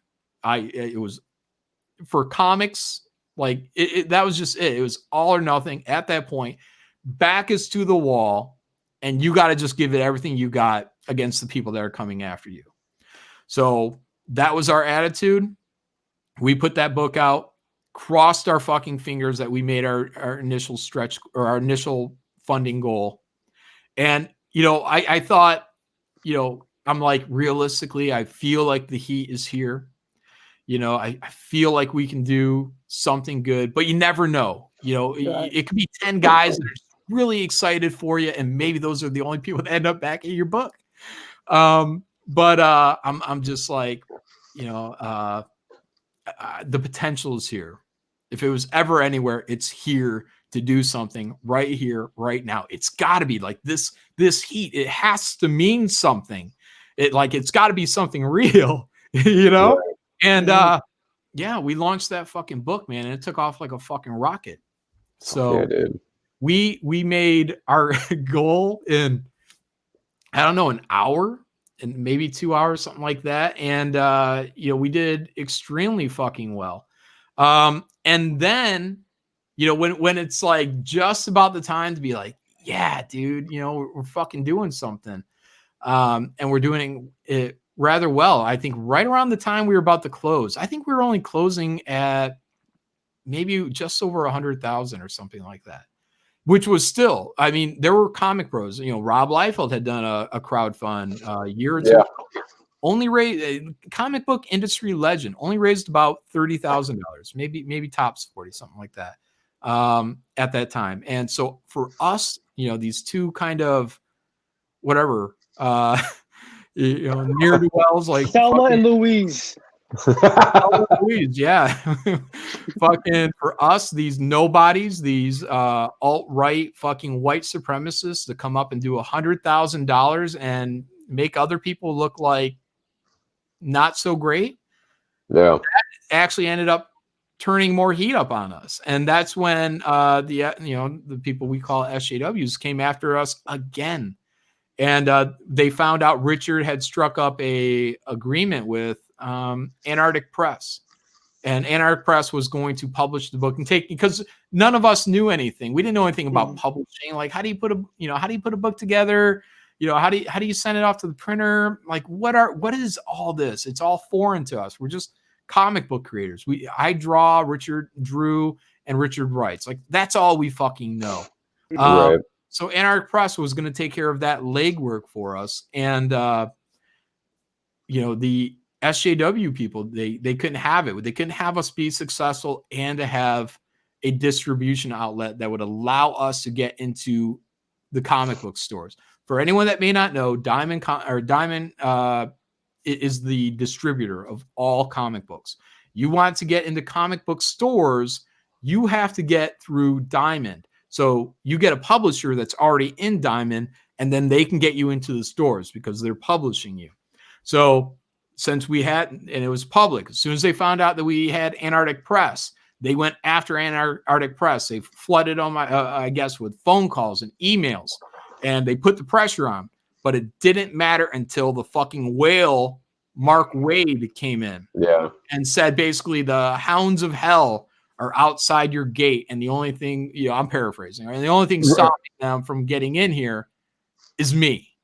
So are you going to publish these guys? And apparently the publisher, like the pressure that he was under from the crowd, the mob that came after him, which was cheered and probably led by Mark Waid, inspired by Mark Waid, I guess would probably be a little bit safer, in my opinion, to say.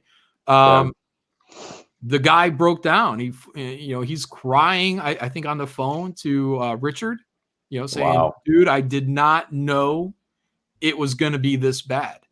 And I got to let you guys go. I can't publish you guys. And when that broke, that strike us down and we'll become more powerful than you will ever know. campaign took off again. It started getting even more attention. We started having articles written about us. Comic book publisher from Aspen Comics, the editor-in-chief, Vincent Hernandez, I believe his name is, described me, Richard, and I think Brett Smith, because we were the three creators of the book, as extremists. Oh my God. That used to be something that was reserved for people with violent intentions. We Right. ever cared to make a comic book about a fucking giant fucking gorilla.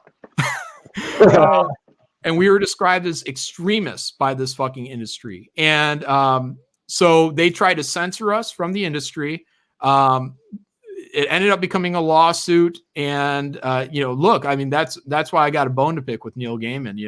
These motherfucking hypocrites who when I was a kid, it was like, oh, comic book legal defense fund. We're against censorship. We don't, someone like Neil Gaiman will probably go to his grave and say, I always stood against censorship. But he provided money to Mark Waid's campaign to censor us out of the industry. Why? Well, apparently we're white supremacist alt-writers. Thanks. That's unbelievable. Thank you, Neil Gaiman, you fuck. So go fuck yourself. And so I have a bone to pick with that motherfucker for a long time to come. Believe that. And because I hate these fucking people. I hate these fucking, oh yeah, we're on the side of right and free speech. And why are you stopping a monkey book then, you fucks? What the fuck is wrong with you? But yeah, so that campaign went up to $400,000, something like that. Thanks to the 404, I think. Thanks to them trying to silence us even more. They wanted to destroy us. They couldn't stand that we made $100,000, and now they just want to try to destroy us. And they set us up to even 400,000. Oh, and one thing I missed out: our first attempt to launch our campaign was on Kickstarter. And so there you go. Right. I think we might still hold the record for backers. I don't know if Berserker. I don't know if they beat us on Kickstarter. 10,619 backers. Oh wow! And just over $400,000. That's what we did. So we do that. Thankfully, to the crazies out there that try to censor us from doing a monkey book. We did even better. Articles are being written about us, and they tried to get Richard. They got him on. He was invited to go on Joe Rogan's show, which Richard backed out of. I don't think the timing's right or something like that. Was he moving? I love how he's he was moving. He's like, I gotta go to IKEA. I'm gonna pass on Joe. Yeah, it was a huge opportunity, and I wish he would have took it, but whatever his reasons were, and that just is what it is. But he did end up going on Jim fucking Jeffries' show, where this guy tried to turn him into a fucking white supremacist.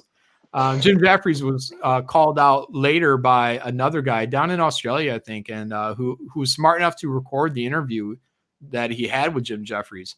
So when his interview was played on or on live or on actual television, Comedy Central, I think, they had edited what this guy had said, and they made him look like a white supremacist. And oh my God, the guy released the video and showed this is actually what I said. And in context of the actual discussion, nothing like what he said was being represented fairly on the actual TV show. So that's where Richard had gone on, Jim Jeffries. So, they tried to make him look like a fool. It's a Comedy Central thing, like a Jon Stewart or something like that. You got to kind of, you got to be prepared for them to destroy you because they're not there to help you. And but that's the one he went on instead of Joe Rogan, who would have been, I think, a lot more fair and reached a larger audience of people, that most likely in comics. So, but yeah, it was crazy. And so then I finished Jawbreakers, and I got Graveyard Shift Volume 1. That first book was already done, and I was going to get started on Volume 2. And I'm like I can do a crowdfund on this. And so I did. I'm like, okay, well, here we go. The book is done. I'm going to get an ash can done for it.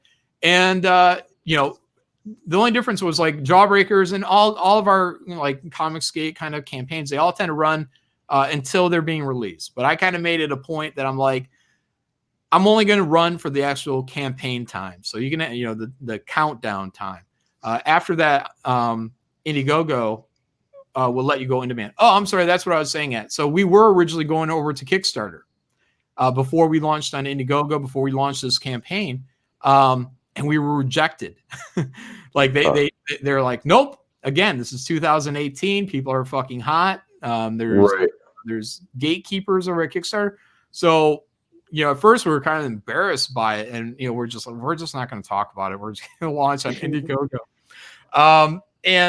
So we did, and yeah, so you know, obviously it became a huge hit and all that stuff. And other than that, I mean, yeah, I launched Graveyard Shift. That did 100,000, 106,000, I think, somewhere in that range. And oh, there you go, 106,000. Yeah. Yep. So at 2,045 backers, and so that was great. We released that. Then we did Volume 2. I drew that.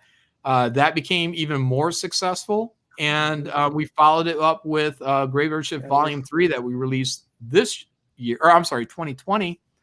And then that almost raised about $265,000. So, you know, just fantastic numbers. Independent people. I mean, we outsold Scott Snyder, who was the guy who's writing for Batman, and again, artist, one of the artists that draw Batman. They did a book, and we beat them. We also beat Sean Gordon Murphy, who released a book. Yeah, that's Volume 2 right there. So so the first one was 106, second one was 174. Then we did a variant cover with Andrew Huerta for this Volume 2, and then that did another $75,000. Then we released Volume 3, which did $265,000, and you know, again, just incredible numbers. And but I had finished my second volume, and then we brought in another artist to do Graveyard Shift, you know, Aaron Elfecci, who also took over from where I left off on Jawbreakers. So I'm like, hey, you got time? And he's like, yeah, I got time. So we brought him in to do that. And that frees me up to launch my next campaign, which is going to be Project Thundar. That's just a placeholder name. And I'm probably going to be launching that in 2 or 3 months. And I'll have a deal for it at some point, but I'm keeping all the details under wrap until we're getting ready to really get going on it. So that's the story. That was epic. That was epic. Like to answer this, epicness. With everything that you guys are doing with Graveyard Shift, you're giving work to other people. You're giving opportunities to other people that wouldn't have had these opportunities. Like I can speak for like you giving me opportunities, you know, like from helping you guys do fulfillment the first one. That was a lot of great learning because you don't know what to expect. It was good numbers that you had. You know, you're like, here's a system. This is what we got. This is how we can get these things out properly shipped for the customers. Don't get a fucked up item and get it out properly. Like that was great learning on for me. Yeah. So. Well, I've been blessed, and I understand. You know, that Richard and I, you know, we bit the bullet. We took a big risk. It ended up working out well, and yeah. My whole thing is we have an opportunity. Let's see if we can expand it. You know, what if we can make, you know, enough comics and get more creators, more work, that they don't have to go into the mainstream industry and beg and plead, you know, for any kind of recognition. So like even on my YouTube channel now, I have a thing called Comicsgate Presents, whereas if you're a comic skater, meaning, you know, ideally you've probably been, you know, fucked around with whatnot. As long as you're Comicsgate, you can come on there and promote your channel, your comic. So, you know, so I host this show to try to keep expanding attention out to other people and their projects, but also with Graveyard Shift, we created a supplemental book to tell more stories within the Graveyard Shift universe and give new writers and artists opportunities, or just young artists or writers, whatever, give them opportunities to make some money, get published, not have to pay for it like I did for my first work over at Digital. you know, and see what we can do. Make this as big as it is, and make it its own industry to where, you know, who cares about whether or not we got into comic shops where they're gonna reject us or try to make examples of us.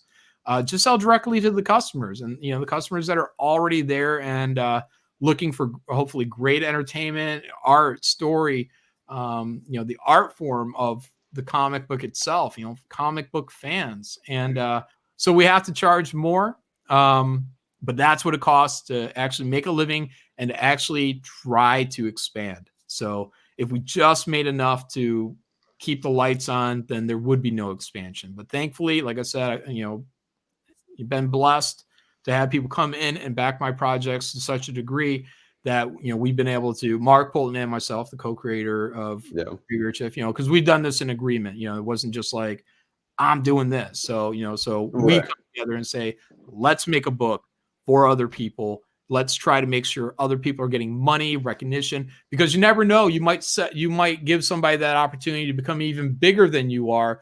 And then that could even benefit you down the road in some way, shape, or form. You just never know what's going to happen. There's a lot of benefits in working with people. There's also a lot of pitfalls. I mean, it's you know, you got people that they might be able to draw a pretty picture, but they haven't figured out a deadline, and they don't understand that, you know, with deadlines, there, you know, comic book production is a chain. And so in order for it to work properly, you got to have the script done. Then you have to have the art done, and you got to have this on time, because you know, as a producer, you have a colorist who's also waiting to get this stuff. And if they're not getting this stuff, then they're not getting paid. And you scheduled this time. That's kind of the point of these things, is saying, I want to get all this stuff done, you know, by the end of the year. Like, you know, that's the goal. So if people are not turning their things in time, if they're delaying it, it's not just that they're doing, you know, damage to me. They're also doing damage to the creators who literally need to pay their rent. So, you know, and so, you know, that's one of the biggest pitfalls, is trying to get people to turn stuff in on time.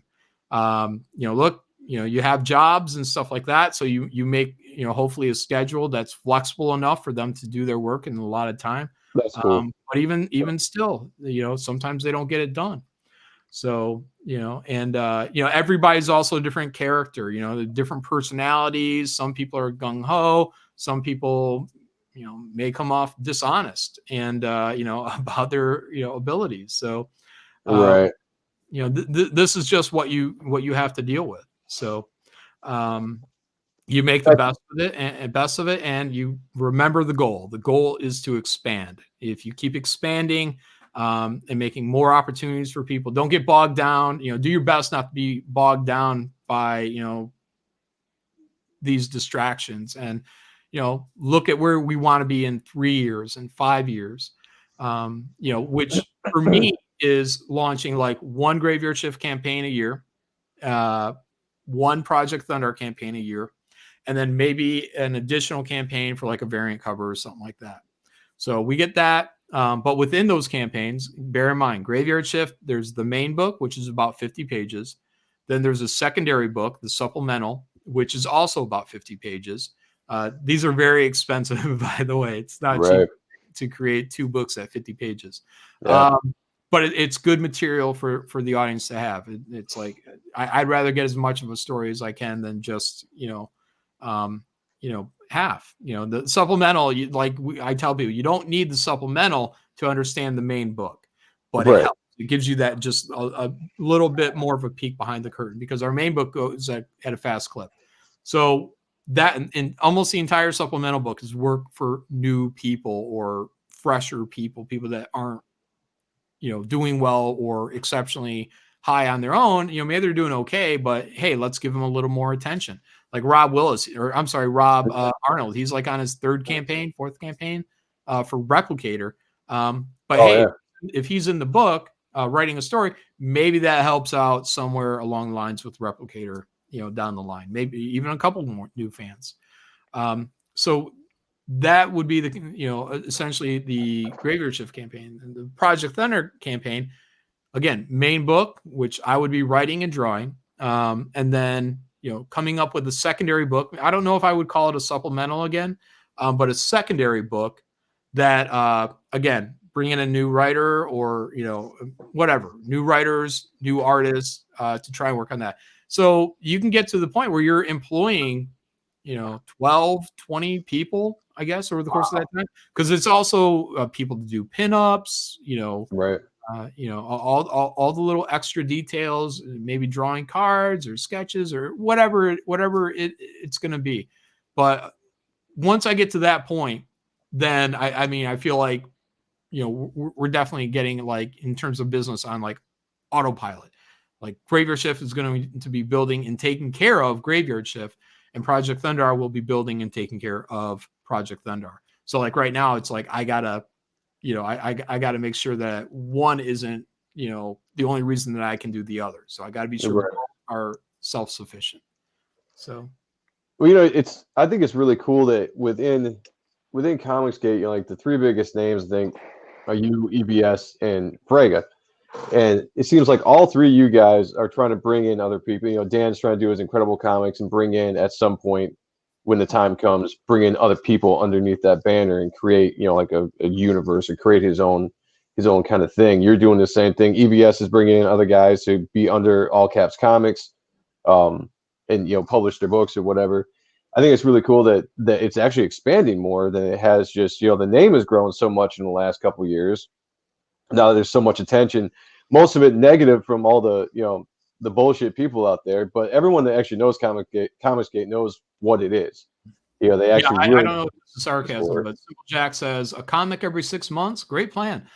Well, it's about 6 months worth of comics every 6 months. So, we're talking 100 pages combined comic books. So yeah, it's a pretty good plan. Yeah. Yeah, I mean, just watching everything blow up, Comicsgate in general is blowing up, and you guys at the top, I would say, are really doing a good job of representing it and giving back, like you said, finding new talent, or just bringing in other talent and giving them opportunities where they might not have the same opportunity if you're trying to, like you said, submit your shit over and over again to the big two that might not even see it, or try to get your book published through Image, which is going to cost a bunch of money, and they might not even pick you up because it's not what they're looking for anymore, because Image isn't Image, not like what it used to be.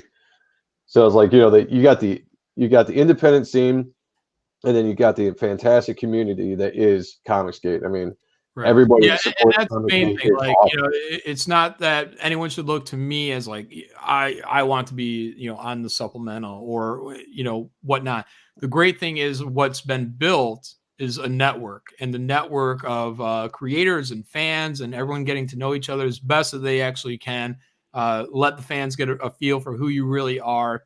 Are you honest? Are you dishonest? Are you out to fuck people over? Right. And they'll make the decision on whether or not they want to, back you as a person. Hopefully the product that you're doing looks fantastic. It reads fantastic. And it's always up to them. So, through the network, we tell everyone, start a YouTube channel, build up your audience. If you're Comicsgate, your audience will probably be comic skaters.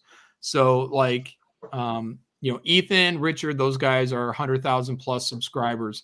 Yeah. Only a small percentage of those subscribers end up backing the projects, but those small subscribers end up, in Ethan's case, I don't know where he's at, 5,000, 10, maybe closing in on 10,000 backers. I don't know, but he's making $1 million in a campaign, 500,000 to $1 million a campaign. So, through the network, like my channel, I only have like 6, maybe 7,000 subscribers, but mine and everybody else's channel in Comicsgate, what it is like, how I see it is like, Ethan, Richard, these guys kind of bring everybody in, but their channels are so huge, they can't give all these people the attention, time and attention that kind of person to person feel. Right.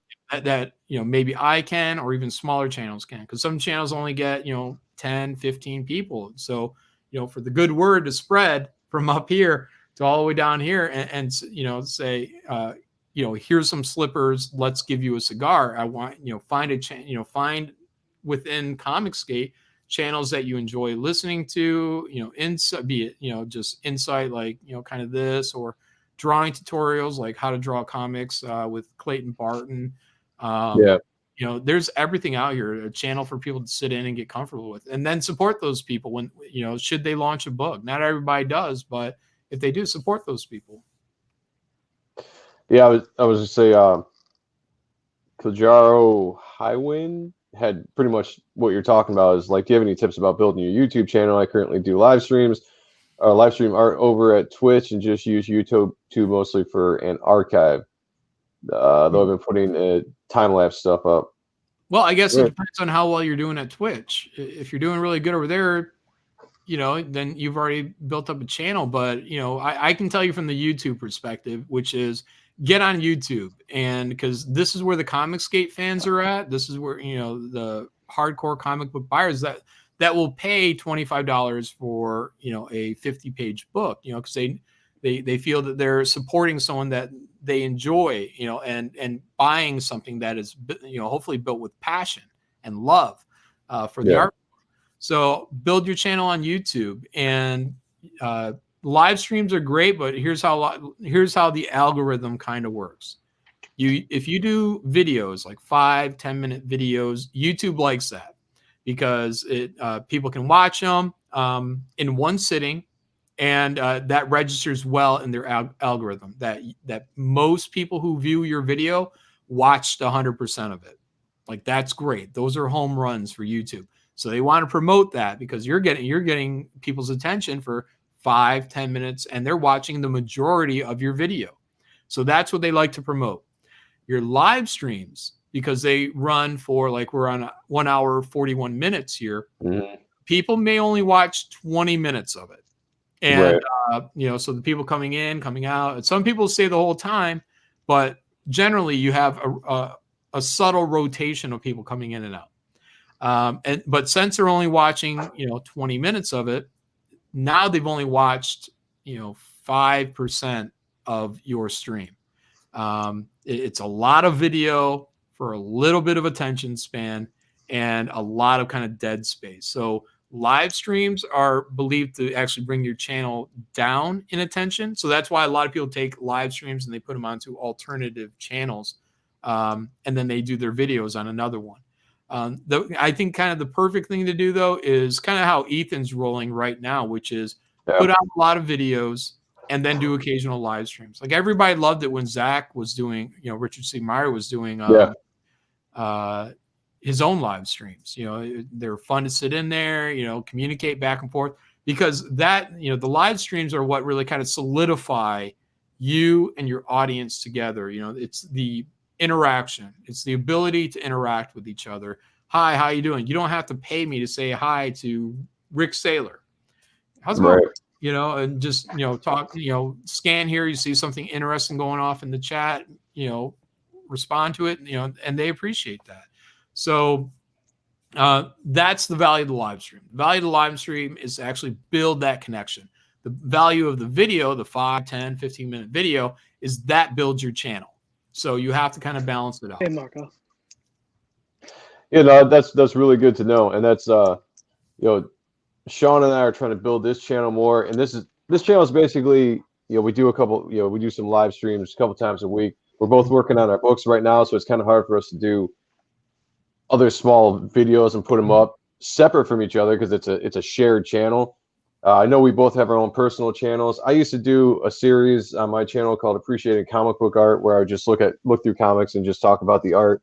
People seem to really enjoy that, but it's funny, like, trying to balance time between, because like me, I work a 40-hour job, I have a family, and I'm trying to draw my book, and trying to do like the streaming thing at the same time. So it's like juggling all that and trying to get it out. I think that's probably why the channels haven't gotten a little bit bigger. By the way, everybody, I've seen a lot of new names in the chat, and we really appreciate you checking us out and coming to see John join us on the show.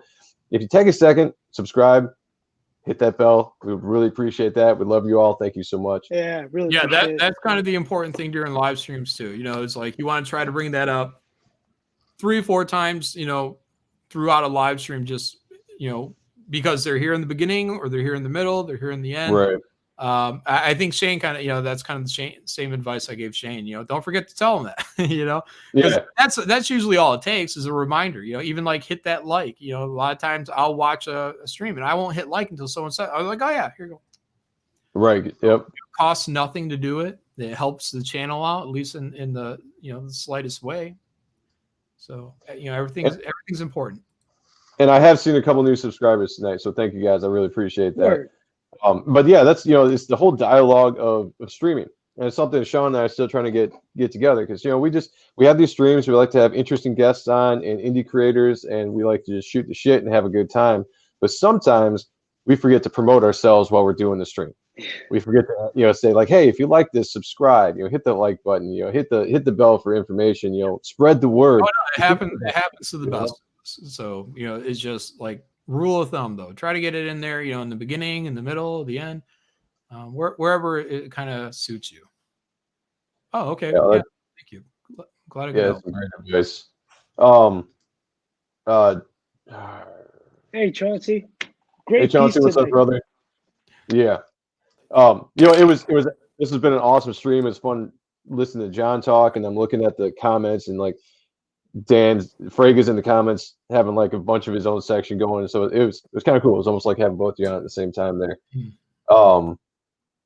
So I guess we actually covered. There was a couple of questions I wanted to get to, but you kind of actually covered a lot of the questions people were asking while you were talking. I know Dan did ask, when you were at Image, did you know a Jonathan Chan? I don't think so. Doesn't ring a bell.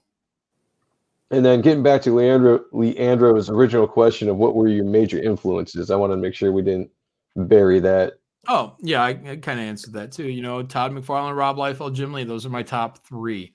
Todd's my top one, my number one, and Rob and Jim Lee are tied for my number two spot. So, yeah. Mm-hmm. That's you get influence from everything. It's God, I just bought Metabarons. So who's this? Jimenez, I think. Nice painted stuff. Whatever. You get influences from everywhere. Movies and in terms of how and when things are cut. Like here's an example, right? Like I'm like MTV generation, so right. It's cut. And it took me I think his name is Gus Van Sant. I had to watch some Gus Van Sant movies, which drive you fucking crazy because every time you think you should cut or he should cut, he doesnthink. Like he'll hold a shot for like 10 minutes. And it's certain films. He did one which was like I think it was called Last Days. It was essentially the last days of Kurt Cobain. Another one I think was called Elephant, which was the Columbine shooters. He did another one with who's the Born Identity guy? Matt Damon and Casey Affleck, where they just wander the desert. They're stuck without water, but he's just following them with the camera, and it's like, I know you're gonna cut. I know you better fucking cut, cut, motherfucker. But it took that to kind of like deprogram me a bit in terms of like cinema, to where I'm like, yeah, you don't need to do all these cuts all the time. I wouldn't ever go to Gus Van Sant level. I feel like there's something there. He's doing his thing, but to allow a scene to kind of breathe, to let the acting and, maybe the composition of it all, the choreography of it all, or cinematography of it all, kind of sink in, so that's like a good thing. There's good lessons in there. But just in terms of the art form, it's like, there's some rules like, to do the page turn, you want to build up to where the last panel on the right hand side of the page, and you try to get the panels either tighter, or you're zooming in as you get to this very last panel. Then you page turn, and then it's something big is like jumping out at the reader, like coming right out onto their lap. Seeing things like that, that storytelling, you learn it from everywhere. You learn it from just, checking out as many comics as you can check out, watching films, like Another example is kind of like Kubrick, or I hear like right now people are, I was talking to Cecil about WandaVision, and he likes it, he likes it because this black and white throwback. It's a little David Lynch, but it's not David Lynch enough to like it's an insult almost to call it David Lynch because it's not nearly as deep as David Right. Lynch. But it's boring. It's fucking boring. There's not a lot going on. It's character driven. The special effects are actually cheesy, and because of how they're actually doing the story, though, it's cheesy. And Right. Yeah. it makes me think of the Stanley Kubrick comparison that I use. You can watch a Stanley Kubrick movie, and it's beautiful, like every frame a picture.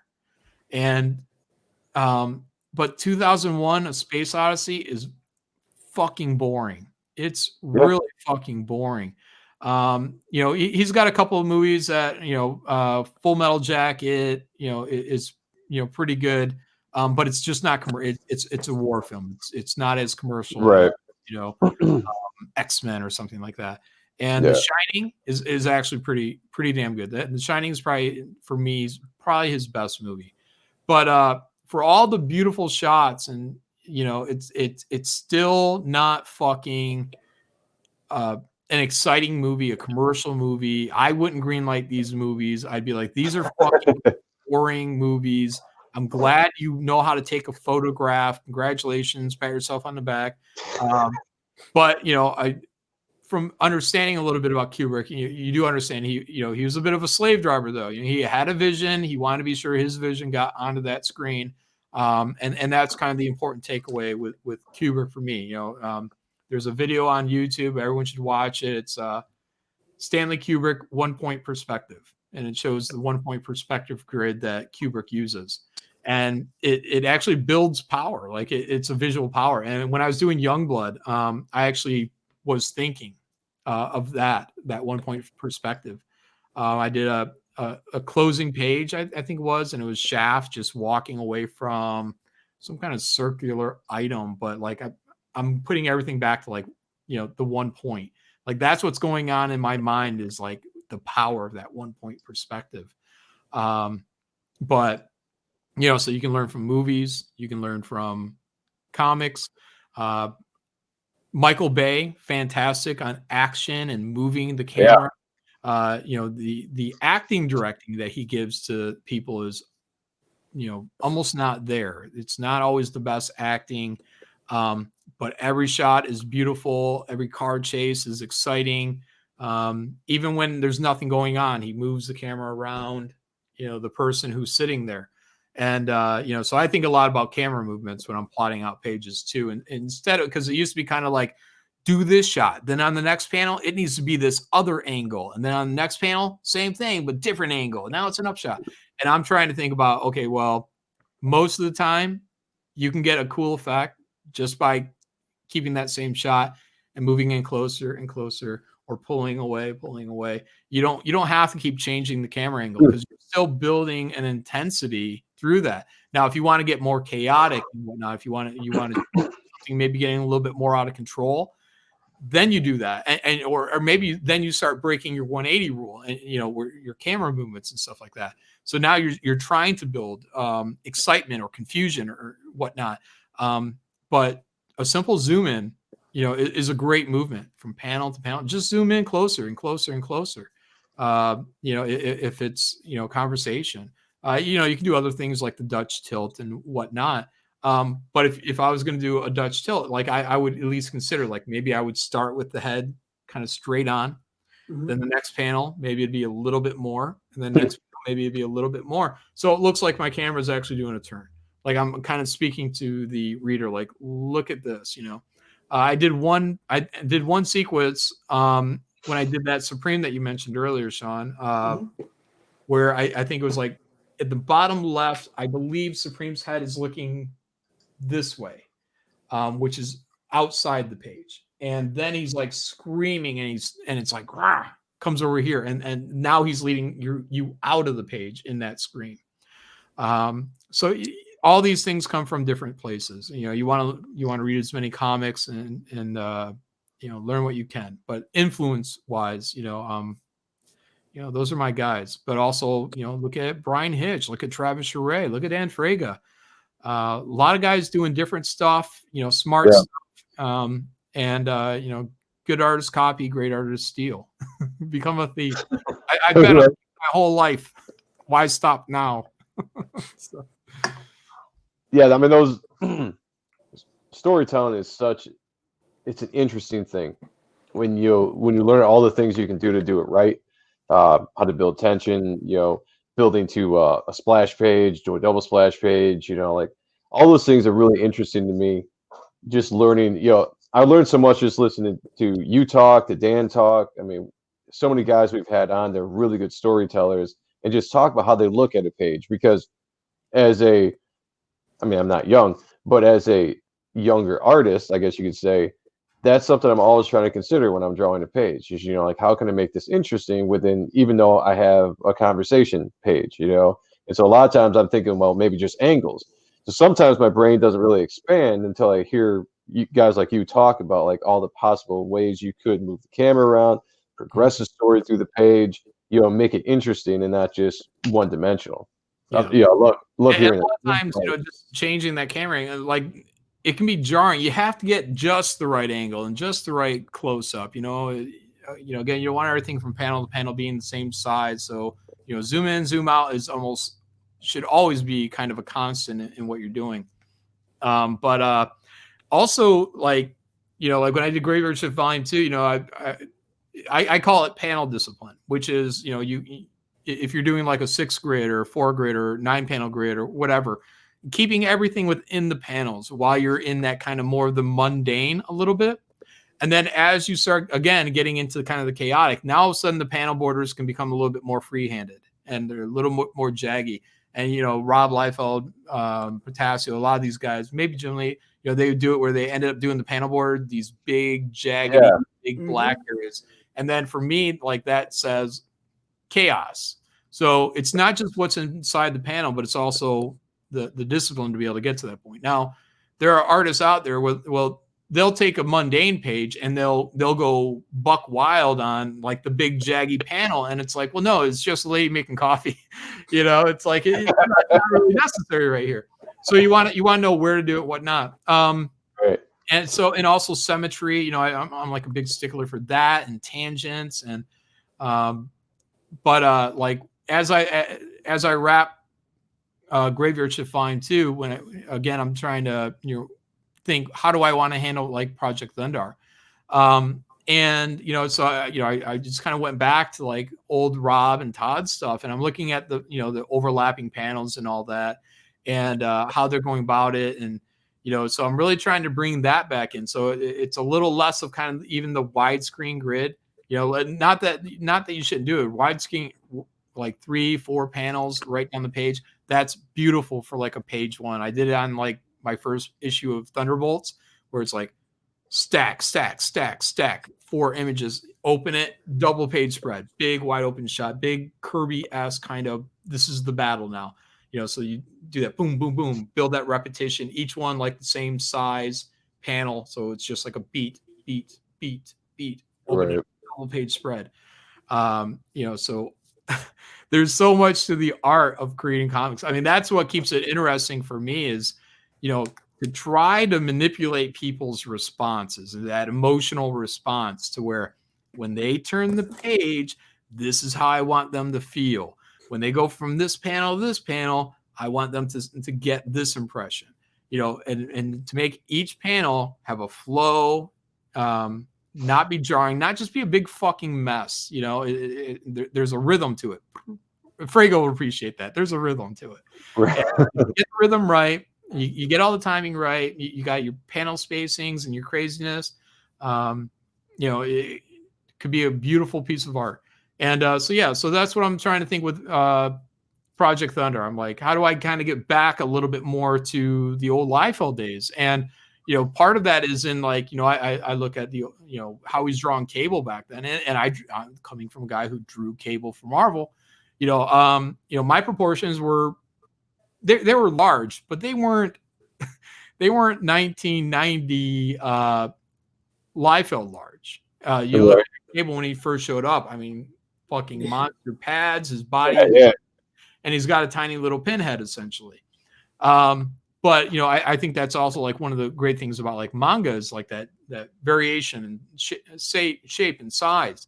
So the exaggeration and what kind of even inspired me a little bit was like looking at Andrew Huerta's work, where it's exaggerated to hell, but it's got an energy to it, and people aren't doing that kind of stuff anymore. So I don't want to do an Andrew Huerta, but I am looking back through that at Liefeld, and I'm like, well, this is what Rob was doing. Rob was doing these large forms, these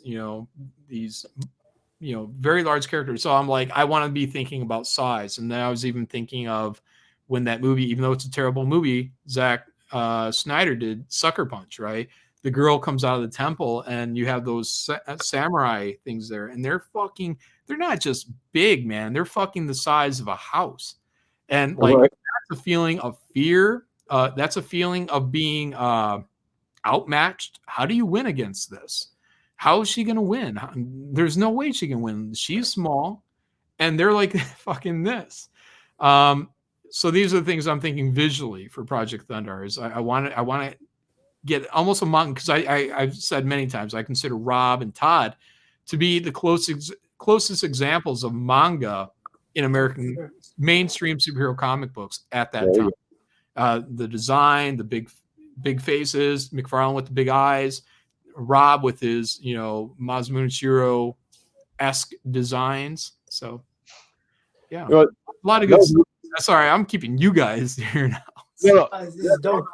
Thing when we had Dan and Marat on not too long ago doing the Blood Brothers Reunite show, and they had talked about how they introduced the manga, whatever, that influence in the early 90s, specifically from guys like Rob and Jim and stuff that brought that into comics, and how much that really did change the dynamics visually during that time. Guys that grew up in that era, I'm 39, so I was 12 years old when I first got into, like, really got into comics, got into Image, and like that's what I was absorbing at the time, and I was taking in, and it was like fantastic. I didn't care if there were some funky proportions back then. It just looked awesome. The text looked awesome, the chicks looked awesome, the guys, everything about comics was just very visually energy. Yeah, man, the 90s had energy, and it's all in the execution. If at the end of the day, for whatever you've tried to accomplish in that book, you step away from it for a second, you start flipping through it. If you're just like, I'm bored of my own shit, then you failed. You know what I mean? Right. You have to, again, it's that page turn, man. You got to feel it. If you're not feeling it, you got to fix it. You got to do your best to fix it.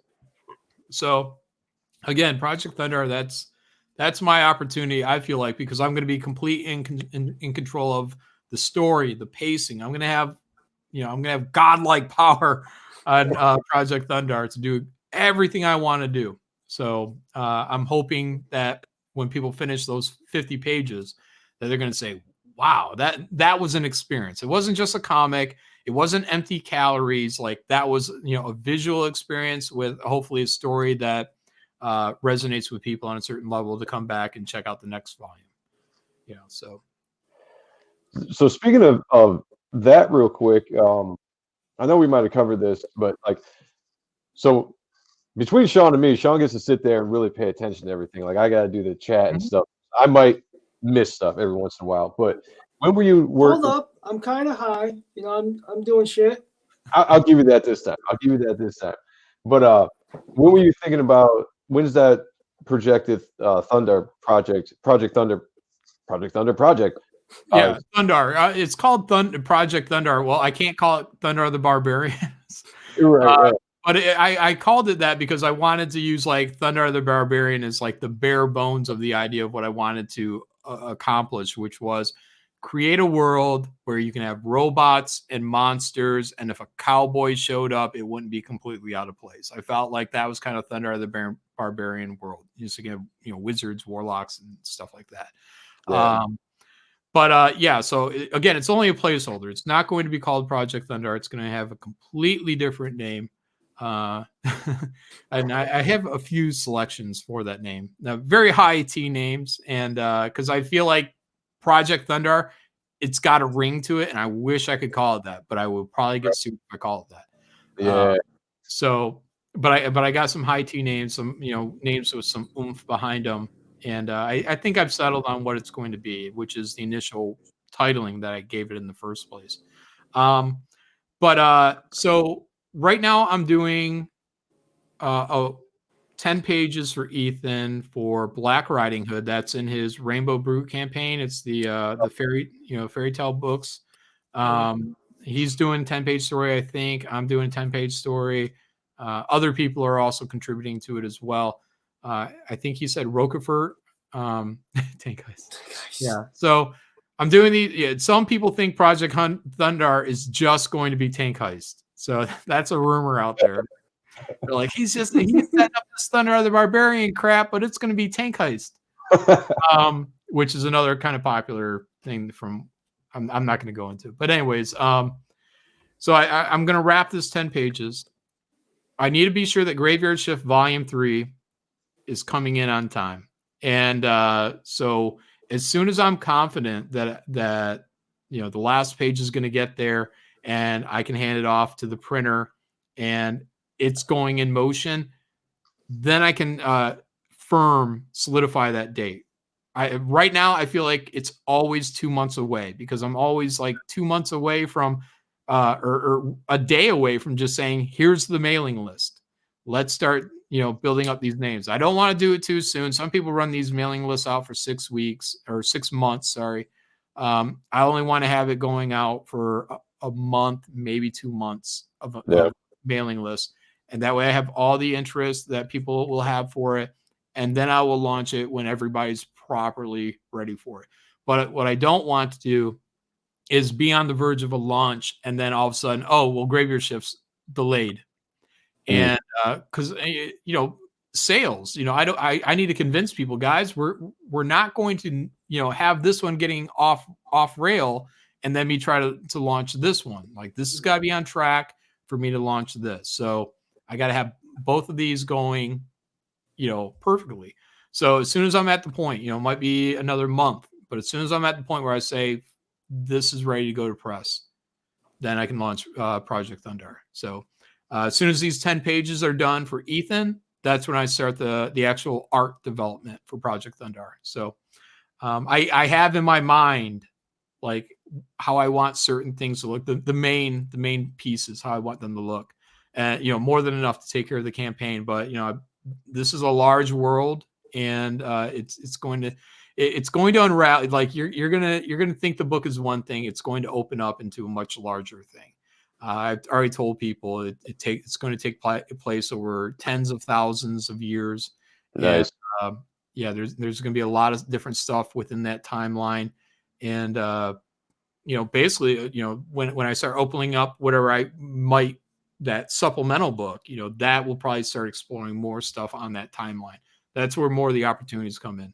So for other people, but we're gonna, fantasy, like just to call it Thundar, fantasy does not tend to do exceptionally well. So it's a hard thing when you say, oh, there's going to be orcs and wizards. There aren't any orcs.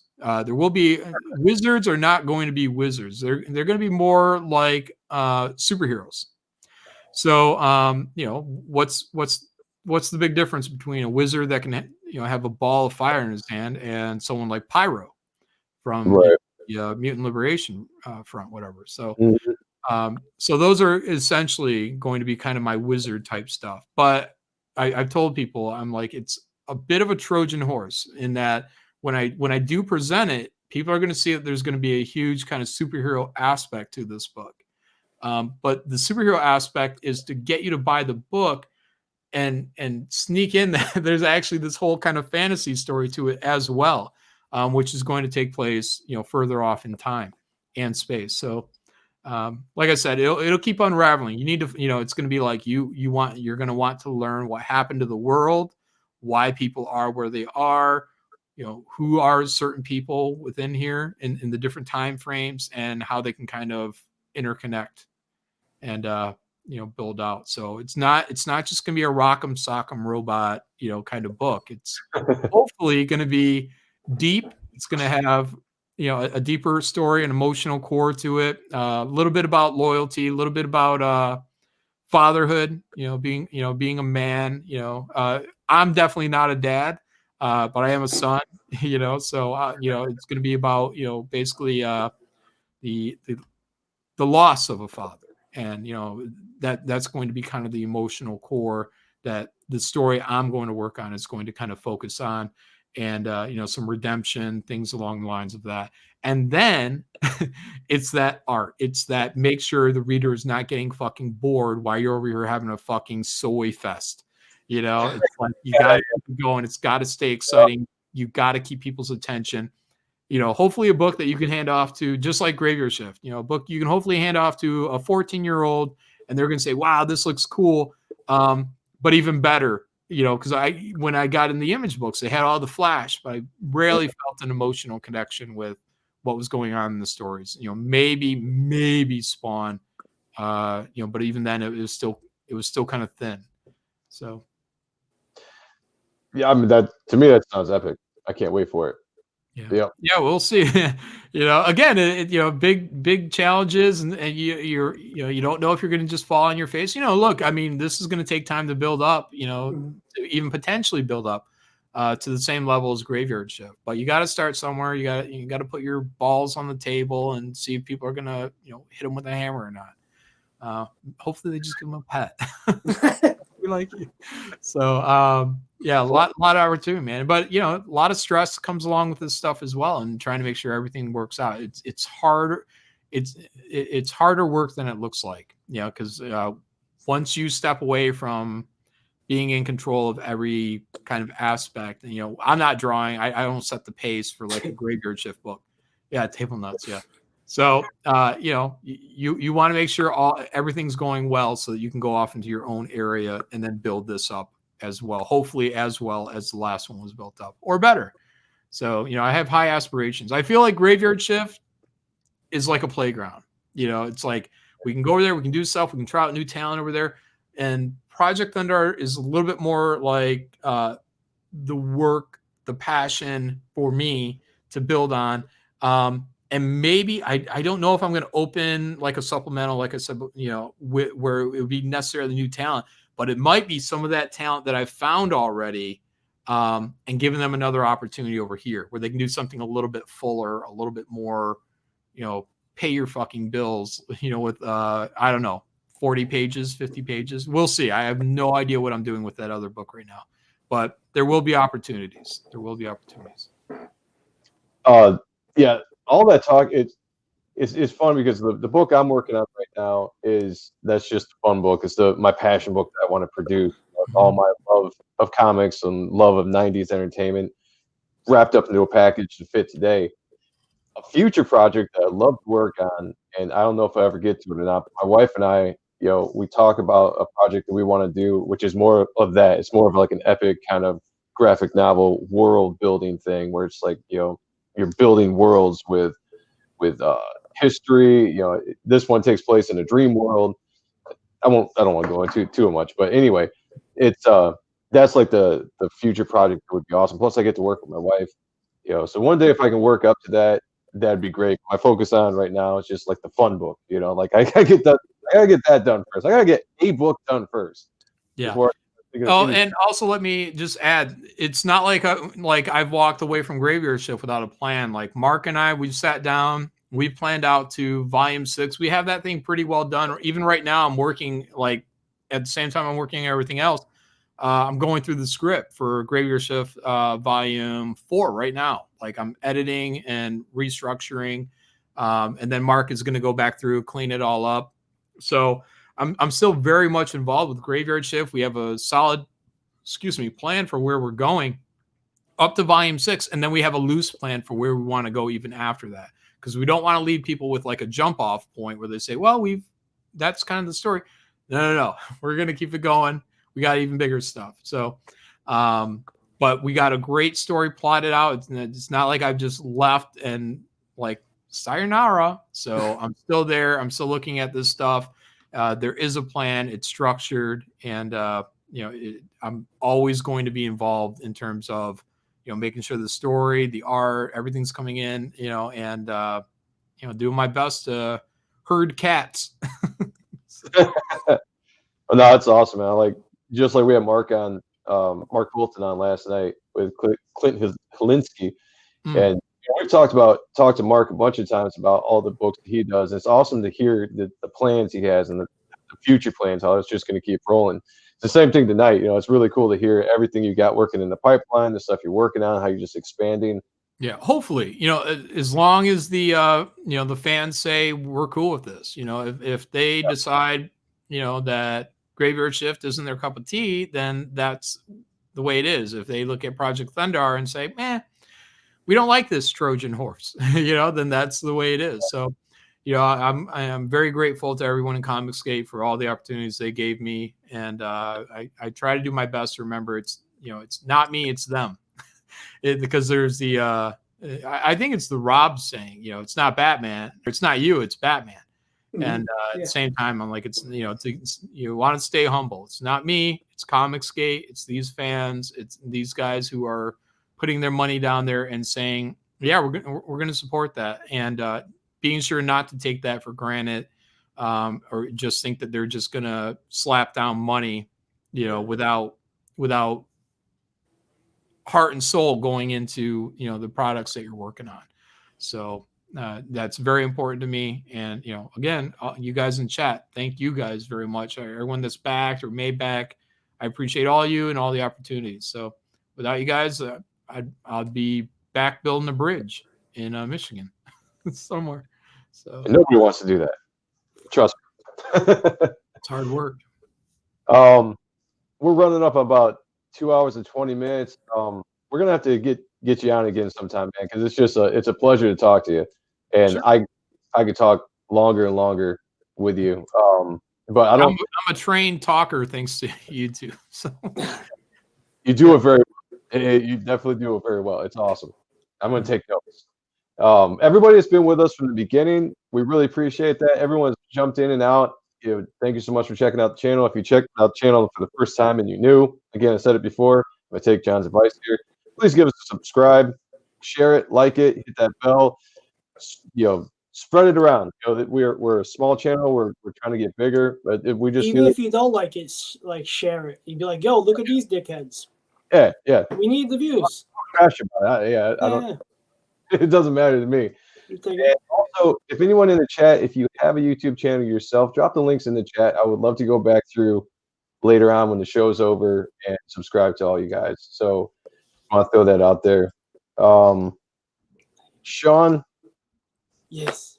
Do you have anything you want to say? Oh, yeah. So before we go, once again, I have 2 copies of my 2019 sketchbook, art book, print book, whatever, Con Artist. The art of Sean Aaron. $25 per, shipped in the US. I got a street sketch, quick pencil head sketch, give you something for your buck. Hit me up, and yeah, thank you. Beautiful. Hey, Michael What's up, Bancroft? Oh, cool. Bancroft is here. You guys are gonna get that Bancroft bump now. That's good. Yeah, we would love to be on your show. That would be awesome. Yeah, Greg has been in the chat almost the entire time, and I just want to give a shout out because that dude has supported us from day one. We were talking to him. Give a great advice. Yeah, he's always been there. Big shout out to Dan. Much for continuing to support the show. I took a shot of whiskey before the show, and yo, it's been a couple hours, homeboy. That's not an excuse. I know. That's my tongue up right now. I don't know what to do. Yeah. God. Yeah, I always wanted to develop alcoholism, because I'm like comedians, actors, that's what they do. They take a shot before they go on stage. I'm like, if I did that, I would probably loosen up. But, especially in the high tense, stuff that we've had to deal with, back in 2018, I'm like, I can't risk, fucking up, in terms of being drunk or high or anything like that while I'm not, because everybody's looking to take a piece out of you. So for me, I'm always sober. Even when people think I'm high, people think I'm high all the time online. I'm not, never. I couldn't do it. So I think I have drank a celebration stream, the occasional beer. I drink maybe 6 beers in a year. And I think my 6 beers in 2020 was with Mark Poland when he was out here. So. Of all fucking people. You know how long I've tried to get him to have a couple beers, but then he's like, oh, me and John had some beer. I'm like, you did what? I was jealous. Yeah, well, Corona, I think it was. That's the beer I buy when I get one. Corona and lime. Well, I will say this, that for some of the people in the chat, yeah, it was just one shot. It was a pretty big shot. But let me tell you something. I used to be in a heavy metal band for 10 years. All right. I did a lot of drinking. I had take a drink before you go on stage. That's what I would have done. I mean, if my life had went a different way, 100%. If I liked liquor, I would probably take a shot before I go on a stream just to loosen me up. But I just don't really like it. So that's the funny thing is when I was doing the music thing, I could get high and I could get really drunk before the show, and I could go out on stage and have a fantastic show. Sounds fun already. I'm like, damn, I want to do that. I want to get high. I want to drink a beer and go on and play guitar, man. It was a fun life. It was a fun lifestyle for a while, but I can't do that here for some odd reason. Like doing this stream, trying to talk and focused on everything. I don't know if I can it's like being a drummer. You got this going on here. You got this going on here. I mean, running a show like I did Jack show. You got to have same thing. You got to get a rhythm for it. Right. Yeah. That's why I like to guest on people's show, because I don't have to do all that, and I can just kind of sit back and this is why Fraga. I wish Fraga would do his show again, because I used to really enjoy sitting on there. Get your show back going, Fraga. We need content. We need you, Shane, so I can sit down and do nothing. But I do the Jack show. That's regular every Thursday, 11 p.m. Guys can check that out. We're on 4 different channels, like you and Sean, kind of back and forth. So if anyone doesn't know how the order goes, J is for John, A is for Anna, C is for Cecil, K is for Kelsey. So every week, that's how we move from channel to channel. So I hosted this week, so Anna would be next, then Cecil, then Kelsey. But Kelsey never shows up, so it tends to go back to me when I'm not prepared. So, which sucks, because it's good to kind of just come up with your shit over a week period instead over a night period. Right. So yeah. So Bancroft, everybody check out his show. I know that starts. Was it 11? That's going to start here pretty soon. Is it 11 to 12? Yeah. So everybody check that out when we're done here. I don't know what else to say. I mean, this has been a fun fucking time. I really loved listening to the entire history, because honestly, you get I knew a lot of the story from just other sources or just hearing people talk, but actually hearing it from your mouth, just describing how your career went, how the whole thing with Marvel went, how the whole witch hunt happened, how Comicsgate started, and all that kind of stuff is extremely interesting. How it started for me. Other people had different beginnings for sure. Your boy. Even further back, someone like Captain Cummings, I know he's not really liked these days, but I think Cummings was the first one that I ever heard of. And he used to wear a green hat, like this fucking South Park hat. And I was like, this guy looks weird. And, but he was kind of entertaining. Then your boy Zach came out and is like, wow, this guy is, kind of the full entertainment package. For a guy sitting there videotaping his lap in a comic book. But good presentation from your boy. Yeah. He brought a lot of people in, man. Solidified him. Any of the mods, if you want to drop Bancroft's link to his channel down in the comments, I would appreciate that. What's funny? I was late to the game when it came to Comicsgate, because Sean knows this. Like I said, I was in music for a while, and when I was in music, I was kind of away from comics. I was away from drawing. I wasn't in it anymore. I grew up in it, and it was a different lifestyle, and I had to focus on one thing. And when I got back into drawing, when my music career ended, that was the first I kind of started hearing about. And actually, John, you were one of the first names I looked up on social media, because I met you once before back in 2017 with Sean, or 2007 with Sean. And that was the first time I saw anything kind of like about Comicsgate. I remember looking at like comments on posts you would make and just seeing like all these angry people, and I was like, I didn't know what the hell was going on. Like, to me, I'm coming back to comics, which when I remembered the previous time I was kind of in it was happy, it was fun, you know, it was a fun thing. And now I'm coming back to it. I'm like, wow, like people are angry, and like everyone's like, this is a white supremacist group, and like, you know, all this stuff. Like, I couldn't believe it. A lot of assholes got in, and it's like the what is it? Team America. You know, it's like a lot of assholes got into the industry, and Comicsgate were dicks. Yeah, you know. So you know, we fuck pussies and we fuck assholes. So, you know, but you gotta have your dicks, man. So someone's got to be out there and speaking up for people that feel the same, but may not want to get, you know, public for whatever reason, you know, careers and family and whatnot. So I got a gun. So, you know, like I never had a gun before. I bought a gun this year. AR-15. I'm ready to fuck up anybody who wants to show up. So, I want to get AR so bad.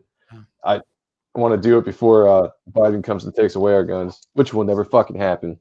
I'm just saying. But I definitely for mine first, I think, an AR-15. So we'll see what happens. Yeah, an AR-15. Yeah. That dude. It looks great. I wish I could shoot it. I've never even shot it. Like I bought it. They gave me like 100 rounds when I bought it, and then I realized I couldn't buy any more ammo, like other than that first box they gave me with the gun. And I'm like, I can't even target practice with this because I'm gonna burn through these. I'm just gonna pop, and it's gonna be gone. You know, because I'm gonna fuck off with a gun. You know what I mean? Like it's got to be fun for a little bit. So I managed to buy some more bullets, but still not enough for me to feel like I can go and, you know, sight in my rifle and just start popping off beer cans and stuff. I'll get there next year. LARP. Yeah. No, this is real. I don't have to pretend it's. Oh, you want me to pretend target the sight in my rifle? I don't know if that works. Get a flashlight. No, put a flashlight on it and tap it, and you hit it, and you're like, poo. I remember one quick aside. When I was in the Army, I was in basic at Fort Sill, Oklahoma. Like I'm like, they're not going to have us do this. And they did. We had ponchos on, it was raining and everything. And and it was just like a big fucking puddle, man. And they just had everybody lay down in like prone position with the rifle in the fucking puddle. And then I think we had to put like a rod into the front of the rifle. Then you have to balance a washer on there.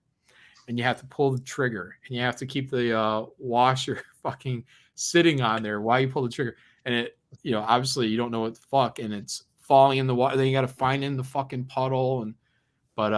Yeah. So having an AR-15 was kind of fun in that it was like a little bit of a flashback. Like I don't exactly remember how to use it, but I think, you know, I think I can figure it out once I get out of the range. But fun times. A lot of beer cans or something. Pop cans are going to get popped. Zevia cans. Well, like Rick said, this is all every gun owner's excuse right now is they all sank in a terrible boat accident. That's what you say, people. Oh yeah. Say, just so everyone knows. Someone came in here last night and stole it, officer. I don't know where it's at. Yep, I used to have it.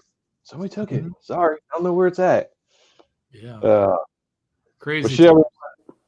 John, we're gonna have you back on. If you want to come back on, we would love to have you back on. Let me say that, guys. I'm on streams often. Sean gives me enough heads up. You know, more likely it won't be a problem whenever it is. As long as I got a heads up. Very cool. I appreciate it. That's awesome. Because we'll dive into some stuff. Because I feel like we just scratched the surface on things. And a sequel. John, we can tell Joe about your love for Camden. Oh yeah, it's shit. Yeah. Well, I class it up a bit. You know, it's it's a shithole. Camden. I think if you type in shithole, like Camden comes up. Try to Google it. Yeah. See if it works. We'll Google it. Yeah, I like it. Yeah. Well, before we get out of here, you want to plug anything? I mean, this basic entire show has been a giant plug, but I'm gonna give one last opportunity where people can see your art, social medias, YouTube channels, all that good stuff. Sure. I'm on Twitter at John Malin. I have a YouTube channel also under John Malin. And check out The Buckler by John Dillard. It's on Indiegogo. I think it's in demand. Interesting book. It's one of the Comicsgate books that I'm looking forward to because he's the protagonist, but he's kind of a dick and asshole superhero bad guy. But John Diller, I feel like is going to write an interesting story around it. The art on it looks pretty freaking cool. And, it's kind of fringe. Like it's not exactly mainstream. It's not exactly indie. I'm hoping for almost like a Mark Miller level story with it. So, The Buckler. Indiegogo. Sean, Yes. where can we find you, buddy? Sean Aaron across the board. YouTube, Google. No, I would be in Google. YouTube, Facebook, Twitter, Instagram. Geeks at the Beach on Facebook as well. And Joe, what about you? All the social medias that you can find Joe M. Sontag or Joe Sontag, either one works. It'll pop up on YouTube. Grindr. Joe M. Sontag, Grinder, always Grinder. Pornhub sometimes. The Odd and Stuff show or channel here, and then my book Reaper Destroyer that I'm working on. I'm trying to get out this year, as it says right here, 2021. I'm working on it. Yeah, that's it. If you like this channel, please subscribe, like it. We really appreciate it. We're going to do our best to bring you fun conversations with really good independent creators. And well, every once in a while, we'll talk about our own stuff. Actually, we need to do that a little bit more and promote. But yeah, so you can. That's what it is. Social media. We're all horrors of social media, even though we hate it. Yep. We're on places that we fucking hate. It's just the way it is. But that's how we communicate with everyone. That's why they call it work. Yep. Yeah. Well, Rick, one of these days we'll have to come down to Ohio and blow some shit up. I like that. I like what you're talking about there. Sounds like a plan. All right, everybody. Have a great weekend. And we will be back next week with... We don't know yet. Is next week open? Well, you were supposed to be on that one. I think we're waiting for a confirmation, so we'll let you guys know.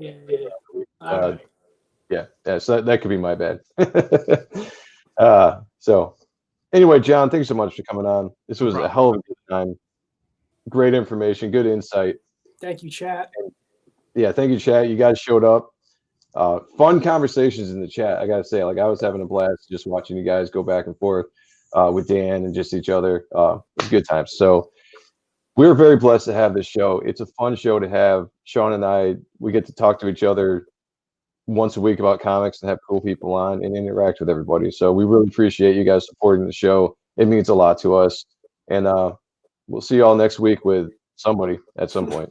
But until then, we will talk to you all later. Peace.